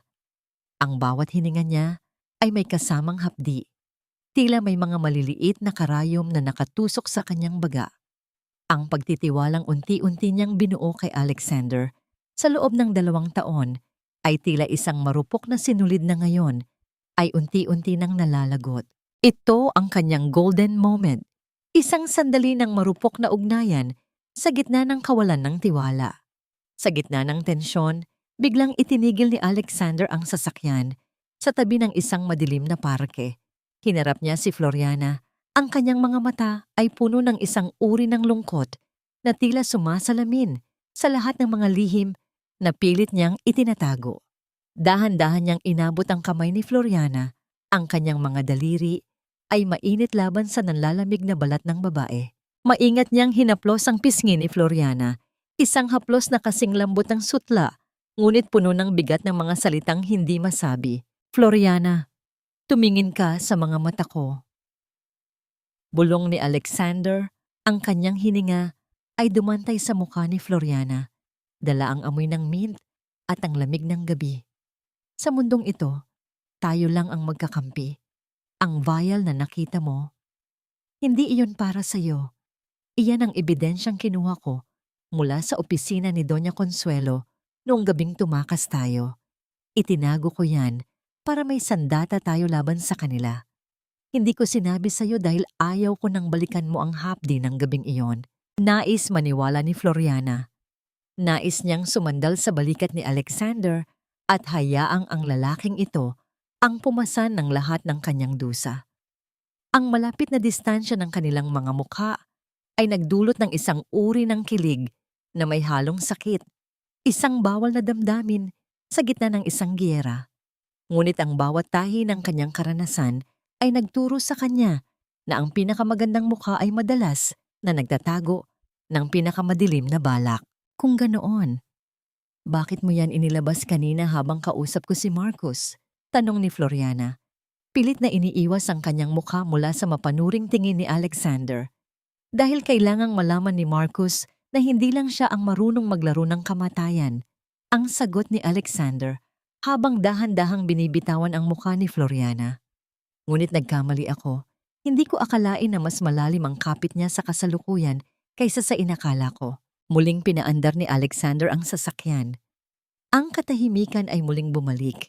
Ngunit sa pagkakataong ito ay puno ng mga katanungang wala pang kasagutan. Nang makarating sila sa isang lihim na safe house sa labas ng lungsod, isang lumang bahay na napapaligiran ng mga dambuhalang puno ng acacia, naramdaman ni Floriana ang isang kakaibang kaba. Ang tunog ng mga tuyong dahon na nadadaanan ng mga gulong ay tila mga babala ng mga kaluluwang hindi mapakali. Pagpasok nila sa loob, isang amoy ng luma at alikabok ang sumalubong sa kanila. Binuksan ni Alexander ang ilaw at doon, sa ibabaw ng isang lumang lamesang kahoy, ay may nakapatong na isang pulang envelope. Nanginginig ang kamay ni Floriana nang kunin niya ito. Walang nakasulat na pangalan sa labas. Tanging ang isang selyo ng pamilya Del Rosario na gawa sa pulang wax, isang selyo na tila isang sariwang sugat sa gitna ng kaputian ng papel. Binuksan niya ang envelope at binasa ang sulat sa loob. Ang bawat letra ay tila isang lason na unti-unting pumapatay sa kanyang huling pag-asa. Alam ko kung nasaan ang nanay sa Belmo Floor. Kung gusto mo siyang makitang humihinga pa bukas, bumalik ka sa lugar kung saan mo ako huling tinahian ng vest. Mag-isa ka lang. Kapag nakita ko ang anino ni Alexander, ang unang tahi na gagawin ko ay ang pagputol sa leeg ng matanda. Ang sulat ay pirmado ni Marcos, ngunit ang mas nakakapanghilakbot ay ang maliit na bagay na kasama sa loob ng envelope. Isang maliit na piraso ng katsa. Ang katsang ginamit ni Nanay Isabel para balutin ang sugatang daliri ni Flor sa tondo. May bahid ito ng sariwang dugo. Napatingin si Floriana kay Alexander. Ang kanyang mga mata ay nanlilisik sa takot at galit. Nahanap nila siya. Alexander, nahanap nila si Nanay Isabel dahil sa iyo. Sa labas, ang tunog ng isang malakas na kulog ay muling gumuhit sa langit, kasabay ng biglang pagpatay ng lahat ng ilaw sa loob ng bahay. Sa gitna ng kadiliman, naramdaman ni Floriana ang isang malamig na dulo ng baril na dumantay sa kanyang likuran. "Huwag kang gagalaw, Floriana." Ang bulong ng isang boses na hindi kay Alexander. Isang boses na nagmumula sa dilim, kasing lamig ng sementeryo. Ang buhay ng matanda ay nakasalalay sa bawat tahi ng pagsunod mo, Flor. Huwag kang kumilos. Kung ayaw mong makitang ang puting tela, ay maging kulay dugo. Ang boses na yon ay hindi kay Marcus at lalong hindi kay Alexander. Ito ay isang boses na kasing lamig ng semento ng tondo sa madaling araw. Isang tinig na puno ng pagbabanta na tila isang talim na dahan-dahang idinidikit sa lalamunan. Nanigas si Floriana sa gitna ng kadiliman ng safe house. Ang malamig na dulo ng baril sa kanyang likuran ay tila isang nagyeyelong daliri na nagpapaalala sa kanya na sa mundong ito, ang kamatayan ay laging nakabuntot sa bawat hakbang ng pag-asa. Ramdam ni Floriana ang mabilis na pag-akyat ng pait sa kanyang lalamunan. Ang piraso ng katsa ni Nanay Isabel na may bahid ng dugo ay mahigpit pa ring nakakapit sa kanyang palad. Ito ang kanyang internal crumbling, ang pakiramdam na sa kabila ng lahat ng sutla, hiyas at kapangyarihang ibinigay sa kanya ni Alexander, nananatili siyang mahina. Ang tanging taong nagbigay sa kanya ng tunay na pagmamahal nang wala siyang kahit na ano ay nasa panganib dahil sa kanyang paghihiganti. Ang bawat hibla ng kanyang pagkatao ay tila unti-unting nalalagas. Iniiwan siyang hungkag at puno ng pagsisisi. "Bitawan mo ang baril, Alexander." Dahan-dahan. Utos ng lalaki sa dilim. Narinig ni Floriana ang marahang pagbagsak ng kung anong mabigat na bagay sa sahig. Ang baril ni Alexander. Sa kabila ng kadiliman, nakita niya ang anino ni Alexander na dahan-dahang itinaas ang kanyang mga kamay. Ang liwanag ng buwan na tumatagos sa pagitan ng mga dambuhalang puno ng acacia sa labas ay nagbibigay ng kakaunti at nakakatakot na anino sa loob ng silid. "Sino ang nagpadala sa'yo? Si Marcus ba?" Ang boses ni Alexander ay mababa, ngunit puno ng tensyon. Tila isang leon na naghihintay ng tamang pagkakataon para sumunggab. "Ang mahalagang tanong, Mr. Montemayor, ay kung sino sa inyo ang mas mabilis magtahi ng kasinungalingan." Ang sagot ng gunman habang dahan-dahang kinakaladkad si Floriana patungo sa pintuan. "Dadalhin ko ang babaeng ito at ikaw, manatili ka rito kung ayaw mong pasabugin ko ang bahay na ito kasama mo." Ito ang kanyang golden moment, isang sandali ng tahimik na determinasyon. Habang kinakaladkad, naramdaman ni Floriana ang maliit na gunting na laging nakatago sa loob ng kanyang mahabang manggas, isang kagamitang hindi niya kailanman iniwan mula noong nasa tondo pa siya. Hindi siya sumigaw, hindi siya nagmakaawa. Sa halip, sa gitna ng takot, mas lalo niyang hinawakan ng mahigpit ang katsa ni Nanay Isabel. Ang hapdi ng kanyang mga lumang sugat sa daliri ay nagsilbing lakas. Hindi na siya ang Flor na magpapaubaya sa agos ng tadhana. "Floriana, huwag kang sasama sa kanila." Ang sigaw ni Alexander. Ngunit bago pa siya makakilos, isang malakas na pagpukpok sa kanyang ulo ang nagpatahimik sa kanya. Narinig ni Floriana ang pagbagsak ni Alexander sa sahig, isang tunog ng laman na tumama sa matigas na kahoy. "Alexander!" Ang tanging sigaw na lumabas sa bibig ni Floriana bago siya tuluyang itulak palabas ng bahay patungo sa isang naghihintay na van. Sa loob ng van ang katahimikan ay nakakabingi. Ang amoy ng luma at maruming leather ay nanunuot sa kanyang ilong. Nakapiring ang kanyang mga mata, ngunit ang kanyang isipan ay mas lalong naging malinaw. Naalala niya ang boses ni Marcus sa recorder. Naalala niya ang vial na hawak ni Alexander. At ngayon, ang duguang katsa ni Nanay Isabel. Sino ang tunay na kaaway? Sino ang nagtaksil sa lokasyon ng safe house na ito? Matapos ang tila walang katapusang paglalakbay, huminto ang van. Nang tanggalin ang kanyang piring, naramdaman ni Floriana ang pamilyar na amoy ng dagat at luma ng tela. Narito siya sa isang abandonadong bodega ng tela, ang lugar kung saan siya unang nagtrabaho bilang isang hamak na mananahi bago niya nakilala si Marcus. Sa gitna ng bodega, sa ilalim ng isang nag-iisang bombilya na naglalabas ng madilaw na liwanag, ay nakaupo si Nanay Isabel. Nakatali ang mga kamay nito sa isang lumang silya at ang mukha nito ay puno ng pasa. Sa tabi nito, suot ang isang mamahaling puting suit na walang kahit isang mantsa ay si Marcus. "Welcome home, Flor," ang sabi ni Marcus habang dahan-dahang humihit-hit ng sigarilyo. Ang usok nito ay tila isang mapanirang aninong gumagala sa paligid ng matanda. Naalala mo ba ang lugar na ito? Dito kita unang nakita. Dito kita unang pinili. At dito rin natin tatapusin ang huling tahi ng sarswelang ito. Pakawalan mo si Nanay Isabel, Marcus. Ako ang may kailangan sa iyo. Huwag mo siyang idamay. Ang boses ni Floriana ay matatag. Kahit na ang kanyang buong katawan ay nanginginig sa puot. Ngumiti si Marcus, isang ngiting kasing talim ng labaha. "Oh, Flor, hindi mo pa rin naiintindihan. Ang matandang ito ay hindi lang basta biktima. Alam mo ba kung sino ang nagturo sa akin kung nasaan ka? Alam mo ba kung sino ang tumanggap ng pera ni Alexander Montemayor para protektahan ka?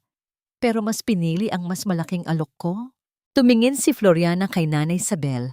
Ang matanda ay umiiyak. Ang mga luha nito ay humahalo sa dugo sa kanyang pisngi. "Patawad, Flor. Patawad, anak." Ang garalgal na bulong ng matanda. Nanigas ang mundo ni Floriana. Ang tanging taong pinagkakatiwalaan niya ay nagtaksil din sa kanya? O isa lamang itong panibagong laro ni Marcus para sirain ang kanyang natitirang katinuan? "Ngayon, Flor," sabi ni Marcus habang inilalabas ang isang baril at itinututok ito sa ulo ni Nanay Isabel. "May dalawa kang pagpipilian. Ibigay mo sa akin ang access codes sa Montemayor accounts na hawak mo o panoorin mong maging kulay pula ang huling alaala mo sa tondo." Sa labas, ang tunog ng sirena ng pulis ay nagsisimulang marinig mula sa malayo. Ngunit sa loob ng bodega, ang daliri ni Marcus ay dahan-dahang humihigpit sa gatilyo. Sino ang darating muna? Ang katarungan? O ang tuluyang pagkawasak ng puso ni Floriana? At nasaan si Alexander, ang lalaking nangakong poprotektahan siya hanggang sa huli? Isang code lang, Flor. Isang serye ng mga numero kapalit ng huling hininga ng matandang ito na itinuring mong ina. Ang boses ni Marcus ay gumapang sa katahimikan ng bodega. Tila isang malalamig na daliri ng kamatayan na humahaplos sa leeg ni Floriana. Ang dulo ng baril ay mariing nakadiin sa sentido ni Nanay Isabel na ang bawat panginginig ng balikat ay tila isang pagsusumamo na hindi na kailangan pang bigkasin. Sa ilalim ng madilaw at aandap-andap na ilaw, ang mukha ni Marcus ay isang larawan ng ganap na kasamaan. Isang mukhang dati hinalikan ni Floriana ng may pagmamahal. Ngunit ngayon ay tila isang maskara ng isang demonyong hindi na niya kilala. Ramdam ni Floriana ang malapot na pawis na dumadaloy mula sa kanyang noo patungo sa kanyang mga mata, nagbibigay ng hapdi na kasing tindi ng sakit sa kanyang dibdib. Ang bawat tibok ng kanyang puso ay tila isang tambol na nagbababala ng paparating na katapusan.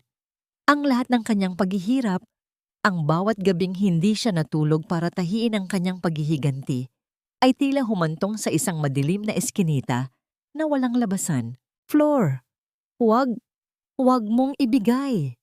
Ang garalgal na bulong ni Nanay Isabel, ang bawat salita ng matanda ay may kasamang dugo na nagmumula sa kanyang pumutok na labi. Huwag kang maging alipin ng takot, gaya ng ginawa ko. Shut up, old woman.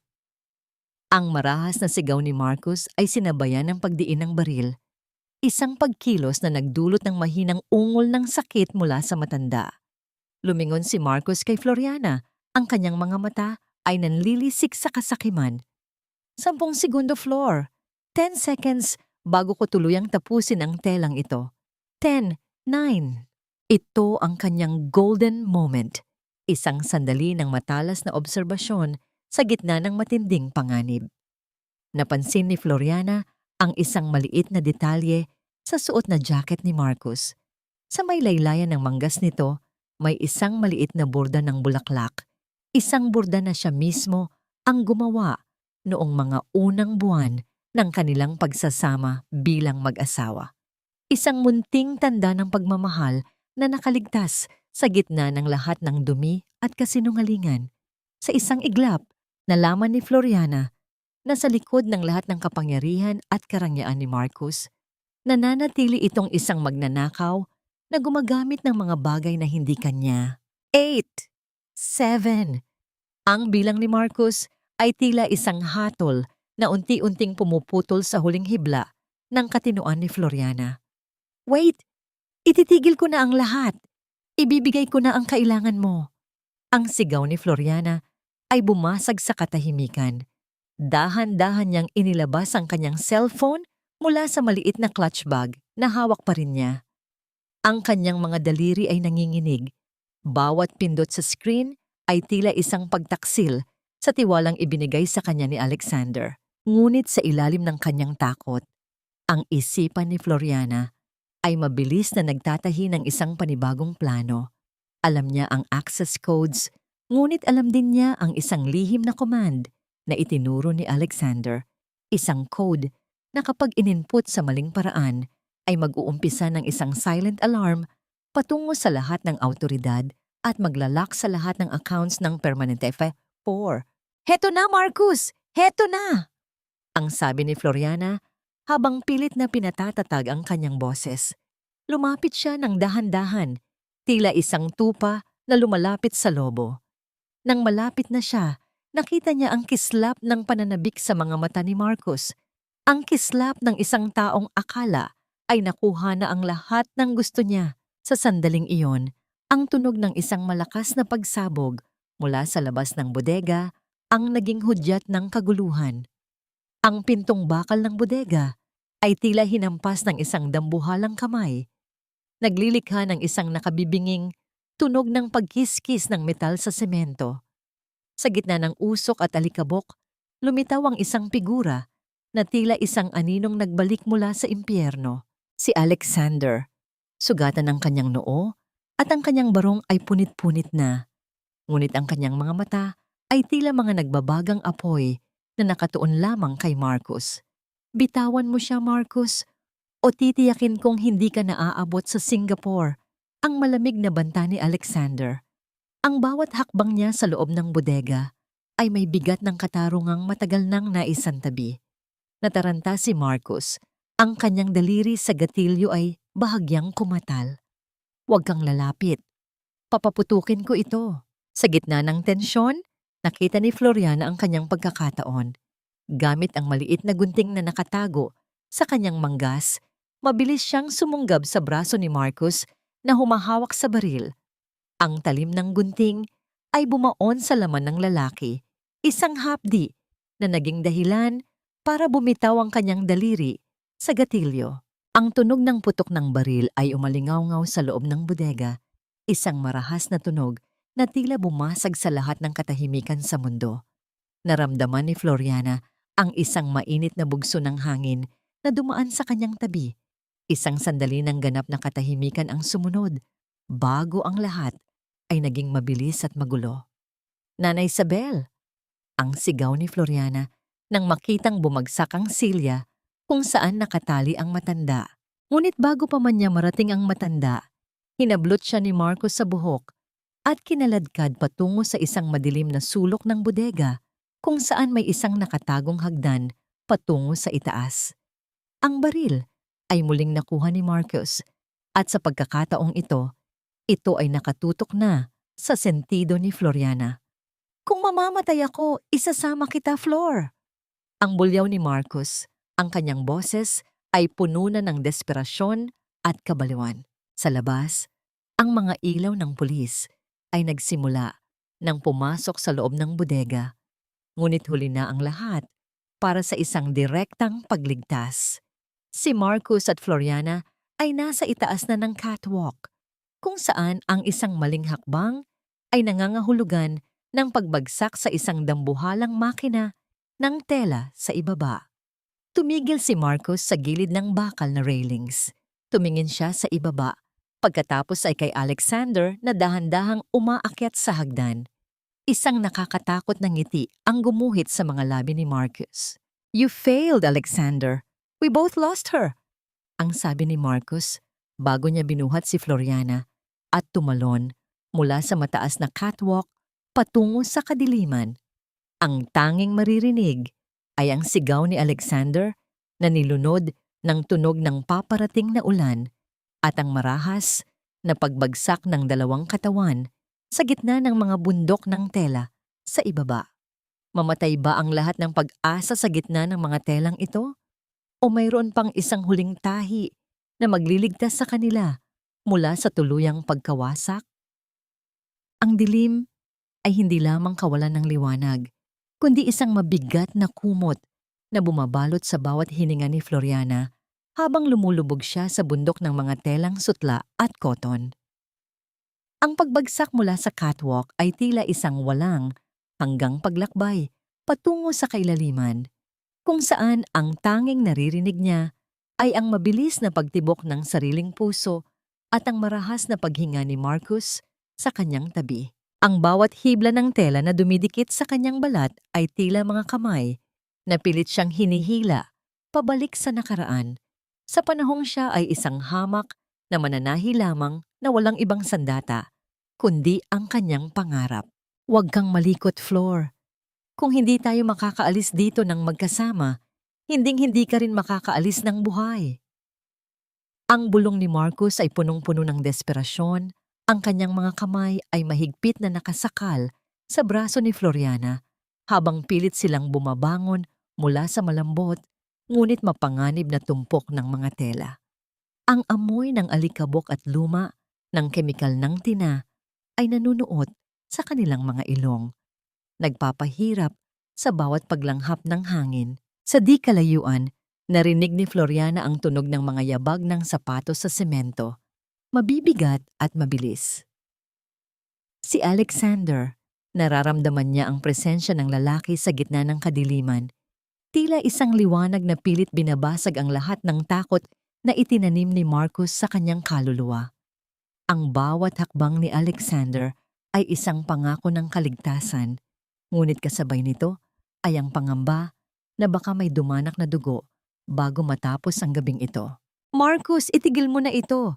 Napapaligiran na kayo ng pulis. Wala ka nang matatatakasan. Ang boses ni Alexander ay umalingaw-ngaw sa buong bodega. Matatag at walang bahid ng pag-aalinlangan. Ngunit si Marcus ay tila isang hayop na nasukoli sa kanto. Sa halip na sumuko, lalo niyang hinigpitan ang hawak sa baril at itinapat ito sa sarili niyang sentido, habang ang kabilang kamay ay nakayakap pa rin ng marahas sa leeg ni Floriana. Isang hakbang pa, Alexander, at sabay kaming tutuloy sa impyerno. Alam mong wala na akong babalikan. Ninakawan niyo ako ng buhay. Ninakawan niyo ako ng dangal. Ito ang kanyang golden moment, isang sandali ng ganap na pagpapasya. Sa gitna ng panganib, tumingin si Floriana ng diretso sa mga mata ni Marcus. Nakita niya ang isang lalaking wasak, isang taong naging biktima ng sarili niyang kasakiman at ng malupit na pagdidikta ng kanyang ina. Sa kabila ng lahat ng sakit, naramdaman ni Floriana ang isang kurot ng habag. Hindi dahil mahal pa niya ito, kundi dahil nakita niya kung paanong ang pag-ibig ay maaaring maging isang nakamamatay na lason. kung ito ay itatayo sa pundasyon ng kasinungalingan. Dahan-dahang hinawakan ni Floriana ang kamay ni Marcus na may hawak na baril. Ang kanyang mga daliri ay kasing lambot ng sutla, ngunit kasing tibay ng bakal. "Marcus, tingnan mo ako!" Pabulong na sabi ni Floriana. Ang kanyang boses ay puno ng emosyon na tila isang huling dalangin. Hindi ito ang paraan para matapos ang lahat. Ang bawat tahi ng buhay natin ay maaari pa nating ayusin, ngunit hindi sa pamamagitan ng karahasan. Huwag mong hayaang ang huling alaala ko sa iyo ay ang dugong dumanak sa telang ito. Napatigil si Marcus. Ang kanyang mga mata ay nagsimulang mangilid ang luha.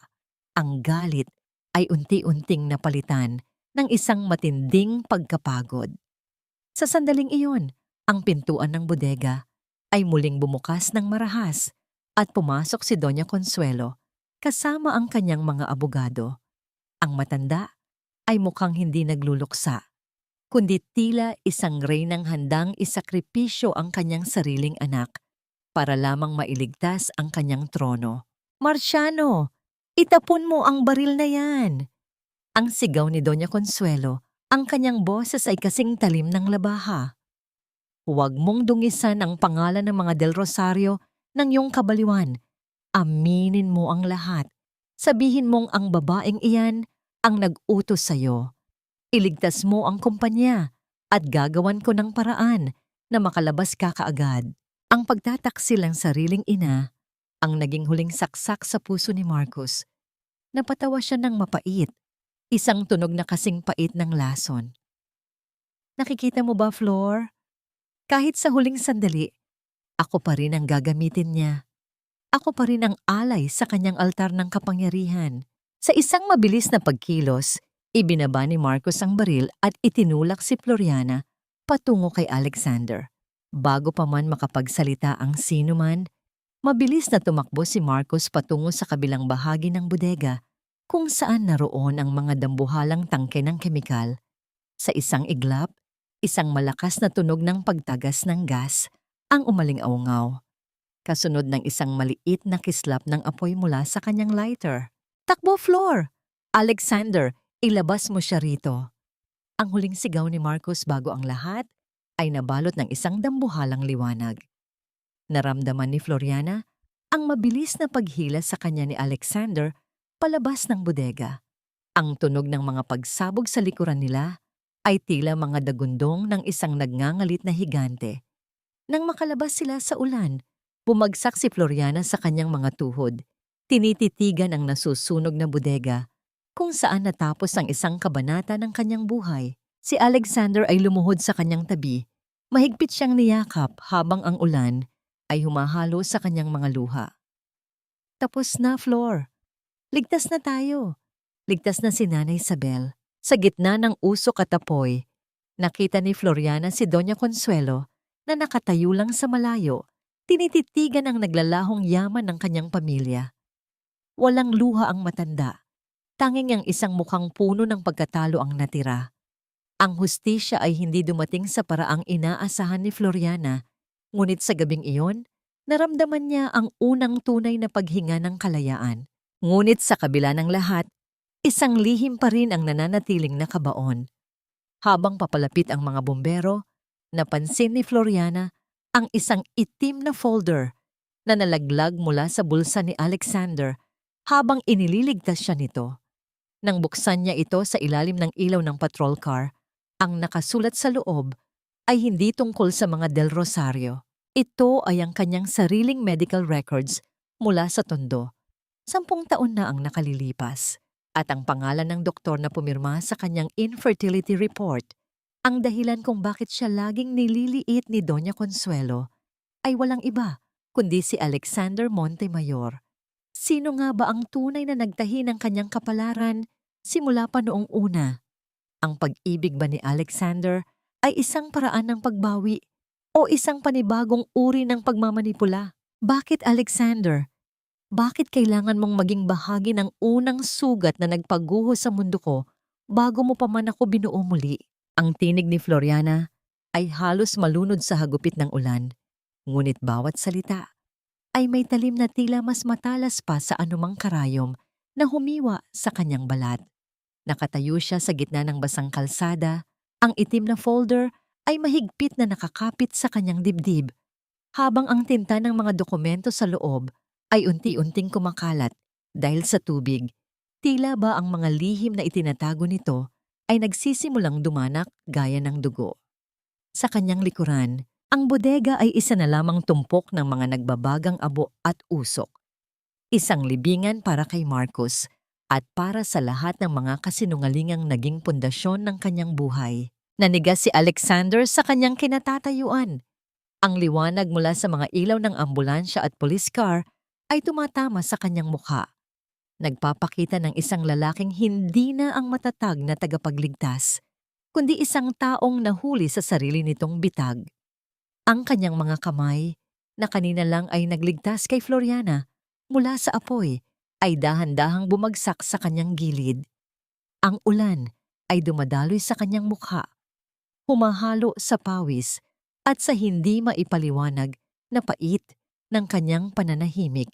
Ito ang kanyang internal crumbling, ang pakiramdam ni Floriana na ang bawat yakap, bawat tulong at bawat salita ng pag-ibig mula kay Alexander sa loob ng 2 taon ay naging isang napakagandang burda sa ibabaw ng isang bulok na tela. Ang katotohanang si Alexander ang pumirma sa kanyang infertility report 10 taon na ang nakalilipas. Ang dokumentong naging dahilan kung bakit siya itinuring na basura at depektibo ng mga Del Rosario ay isang uri ng pagtataksil na mas masakit pa sa ginawa ni Marcos. Dahil si Marcos ay pumatay ng kanyang puso, ngunit si Alexander ay tila nagnakaw ng kanyang buong pagkatao at kinabukasan bago pa man ito magsimula. Floriana, hayaan mong magpaliwanag ako, ang pabulong na pagsamo ni Alexander. Humakbang siya ng isa, ngunit mabilis na umatras si Floriana. Ang kanyang mga mata ay nanlilisik sa puot at pighati. Magpaliwanag? Na noong intern ka pa lang sa ospital ng mga Del Rosario, ipinagpalit mo ang dangal mo para sa iyong career, na hinayaan mong maniwala ang isang batang babae na wala siyang kakayahang maging ina para lamang makuha mo ang pabor ni Doña Consuelo. Ang bawat tanong ni Floriana ay tila isang hagupit ng latigo sa katahimikan ng gabi. Dahil sa pirma mo, Alexander, tiniis ko ang 10 taon ng panlalait. Dahil sa pirma mo, naniwala akong wala akong halaga. Ang bawat luhang ibinuhos ko noon, ikaw ang may hawak ng panulat na gumuhit niyon bago pa man makasagot si Alexander. Ang tunog ng pagkiskis ng sapatos sa basang kalsada at ang marahas na paghila ng mga pulis ay nagpalingon sa kanila. Inilalabas na si Doña Consuelo mula sa isang patrol car para dalhin sa istasyon. Ang matanda ay basa ng ulan.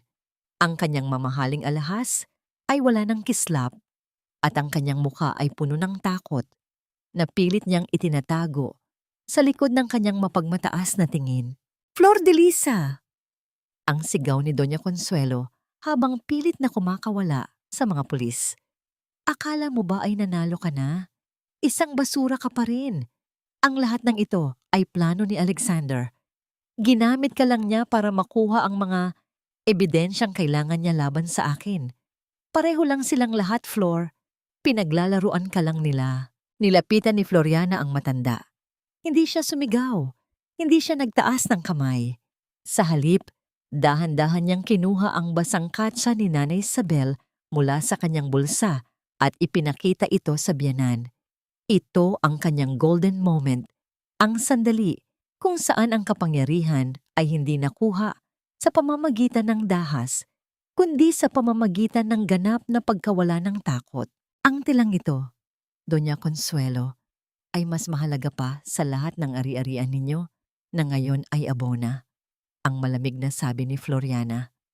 Dahil ang telang ito ay may bakas ng pagmamahal ng isang taong hindi nyo kailanman maiintindihan.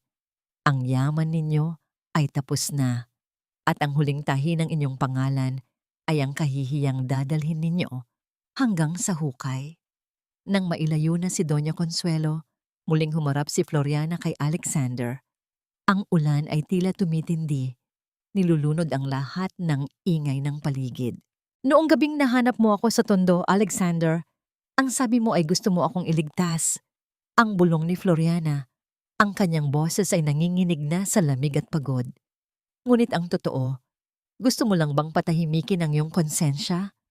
Ang pag-ibig mo ba ay isang paraan lang ng paghingi ng tawad para sa ninakaw mong buhay sa akin? Lumingon si Alexander. Ang kanyang mga mata ay diretsong tumingin kay Floriana. Ginawa ko yon dahil wala akong pagpipilian noon, Flor. Pinagbantaan nila ang pamilya ko. Ngunit ang 2 taon nating pagsasama, ang bawat sakripisyo ko para sa iyo. Hindi yun paghingi ng tawad. Iyon ay dahil sa sandaling nakita kita sa bodega ng telang iyon. 10 taon na ang nakalilipas. Alam kong ikaw ang kaisa-isang bagay na totoo sa mundong puno ng kasinungalingan. Hindi sumagot si Floriana. Dahan-dahan niyang binitawan ang itim na folder. Hinayaang tangayin ng hangin at ulan. Ang mga pahina nito sa putikan. Tumalikod siya at nagsimulang maglakad palayo. Ang kanyang bawat hakbang ay mabigat, ngunit may direksyon. Floriana, saan ka pupunta? Ang sigaw ni Alexander mula sa likuran. Huminto si Floriana, ngunit hindi lumingon. Pupunta ako sa lugar kung saan walang sutla, walang luwa, at walang mga pirma na kayang magtakda ng aking halaga. Pupunta ako sa Nanay Isabel, at sa pagkakataong ito, Alexander, ako mismo ang magtatahi ng sarili kong bukas.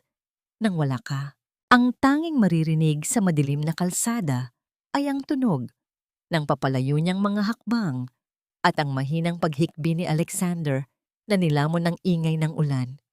Ang tanong na nananatili sa bawat patak ng tubig.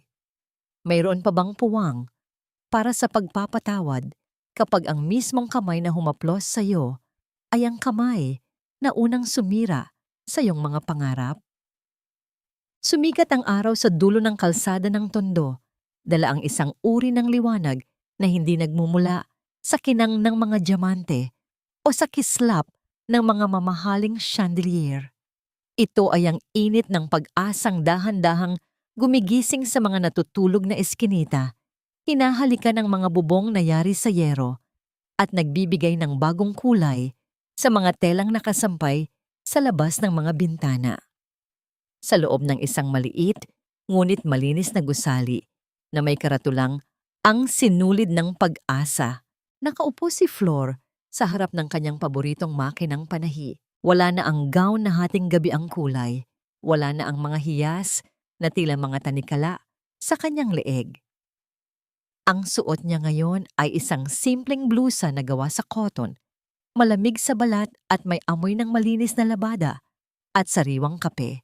Ang kanyang mga daliri na dati puno ng sugat at takot ay naging matatag na. Ang bawat pagtahi niya sa mga makukulay na tela ay hindi na isang pagtakas sa sakit, kundi isang pagdiriwang ng kanyang sariling kalayaan. Ito ang kanyang pinakahihintay na katahimikan. Ang tunog ng makina na paulit-ulit at payapa ay tila isang oyayi na nagpapatulog sa mga multo ng kanyang nakaraan. Sa kabilang bahagi ng silid, abala si Nanay Isabel sa pagtuturo sa isang grupo ng mga kababaihan kung paano gumawa ng mga pattern. Ang bawat tawa at kwentuhan ng mga babaeng dati biktima rin ng karahasan at hirap ay tila mga hibla ng sinulid na bumubuo sa isang dambuhalang kumot ng pagkakaisa. Dahan-dahang lumapit si Nanay Isabel kay Flor, dala ang isang basong mainit na tsa. Ang peklat sa mukha ng matanda ay naroon pa rin, ngunit ang kanyang mga mata ay wala na ang bakas ng takot. Hinawakan ng matanda ang balikat ni Flor, isang haplos na kasing tibay ng mga pundasyon ng gusaling kanilang itinayo. May naghihintay sa iyo sa labas, anak, ang pabulong na sabi ni Nanay Isabel. Ang kanyang tinig ay may halong lambing at babala. Tumayo si Flor at lumakad patungo sa pintuan. Ang sikat ng araw ay tumama sa kanyang mukha, dahilan para mapapikit siya ng sandali. Sa tapat ng kalsada, Nakatayo si Alexander. Hindi na siya nakasuot ng mamahaling suit.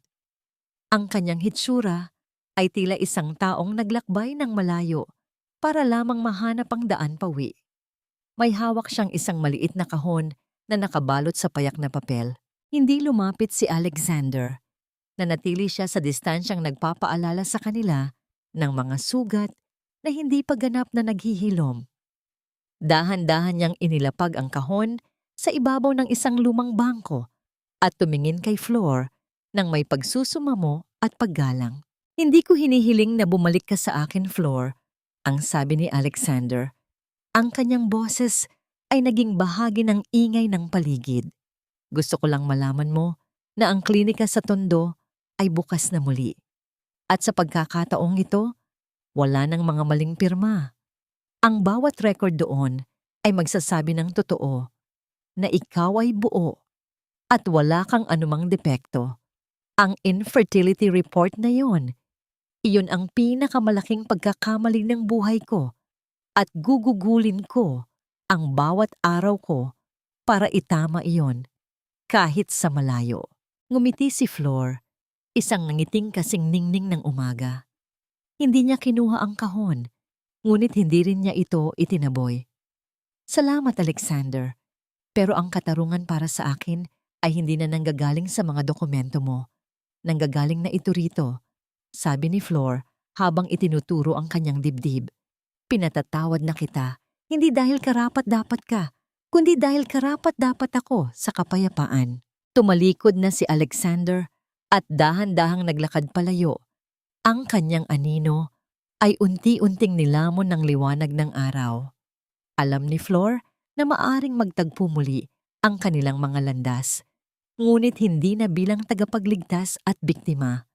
Sila ay dalawang tao na parehong nagtatahi ng sarili nilang pagsisisi at pag-asa. Ito ang kanyang golden moment ng ganap na paggaling, ang sandali kung saan kinuha ni Flor ang isang piraso ng telang puti at nagsimulang bordahan ito ng isang disenyo ng bagong silang na bulaklak. Wala na ang poot kay Marcus, wala na ang galit kay Doña Consuelo, na balita ay tuluyan ng nawalan ng bait sa loob ng kulungan. Ang lahat ng iyon ay naging mga retasong itinapon na sa basurahan ng kasaysayan. Tumingin si Flor sa langit. Ramdam ang hanging dagat na nagdadala ng amoy ng alat at bagong simula. Ang bawat tahi ng kanyang buhay ay maayos na. Ang bawat buhol ay matibay. Wala nang mga bakas ng luha sa kanyang mga mata. Tanging ang matapang na kislap ng isang babaeng na hanap ang sariling halaga sa gitna ng mga punit na pangarap. Dahil sa huli, ang pinakamagandang damit na maaari mong isuot ay hindi gawa sa sutla o luwa, kundi ang dangal na ikaw mismo ang nagtahi para sa iyong sarili. Ang huling tahi ng borda sa kwento ni Flor ay hindi nangangahulugan ng pagtatapos, kundi ang simula ng isang paglalakbay na malaya, payapa at puno ng dangal. Ang bawat hibla ng tela ay nahanap na ang kanyang tamang lugar at ang bawat sugat ay naging bahagi na ng isang mas matatag na disenyo. Mga mahal kong tagapakinig, maraming salamat sa pagtitiyaga at pagsama sa akin sa bawat pintig ng puso ni Flor mula sa dilim ng Tondo hanggang sa ningning ng kanyang tagumpay. Habang isinusulat ko ang seryang ito, may isang eksenang hinding-hindi ko malilimutan. Iyon ay nang mahanap ni Flor ang sarili sa loob ng madilim na kusina. Kumakain ng tuyong tinapay habang ang kanyang asawa ay pinararangalan sa labas. Ramdam na ramdam ko ang hapdi ng bawat lunok niya ng kahihiyan at doon ko napagtanto na ang kwentong ito ay hindi lang basta katang-isip. Ito ay inspirasyon mula sa napakaraming kababaihan sa ating paligid na patuloy na nananahi ng kanilang buhay sa gitna ng mga punit na pangarap. Ang buhay natin ay hindi na susukat sa kinang ng sutla na ipinapakita natin sa mundo, kundi sa tibay ng buhol na ginagawa natin sa ating puso kapag ang lahat ay tila bumibitaw na. Huwag nating hayaan na ang ibang tao ang humawak ng karayom na guguhit sa ating kapalaran, gaya ni Flor Tayo mismo ang may kapangyarihang pumili ng kulay at takbo ng ating bukas. Sa puntong ito, nais kong itanong sa inyo, kung kayo ang nasa kalagayan ni Flor, pipiliin niyo rin bang iwan ang yaman at ang taong naging bahagi ng inyong pagbangon para sa sariling katahimikan? O naniniwala ba kayo na ang pagpapatawad ay dapat laging may kasamang panibagong pagkakataon? Habang pinakikinggan niyo ang huling bahaging ito, nasaan po kayo ngayon? Marahil ay abala sa pagluluto ng hapunan para sa pamilya, nagtutupi ng mga damit, o baka naman ay nagpapahinga na matapos ang isang nakapapagod na araw. Nais ko pong marinig ang inyong tinig. Ibahagi niyo po ang inyong mga saloobin at sariling kwento sa ating comment section dahil dito. Palaging may mga pusong handang makinig ng walang panghuhusga. Huwag din niyo sanang kalimutang i-like at i-share ang ating kwento para mas marami pang kababaihan ang makahanap ng lakas at pag-asa. Naway manatili kayong matatag, maganda, at may paninindigan sa inyong sariling kwento. Hanggang sa muli nating pagkikita sa susunod na kabanata ng buhay at pag-ibig. Pamagat ng kwento, ang tibay ng bawat tahi paunawa. Ang lahat ng mga tauhan at sitwasyon sa kwentong ito ay katang-isip lamang na nilikha para sa layuning libangan at pagpaparating ng positibong mensahe sa ating mga tagapakinig.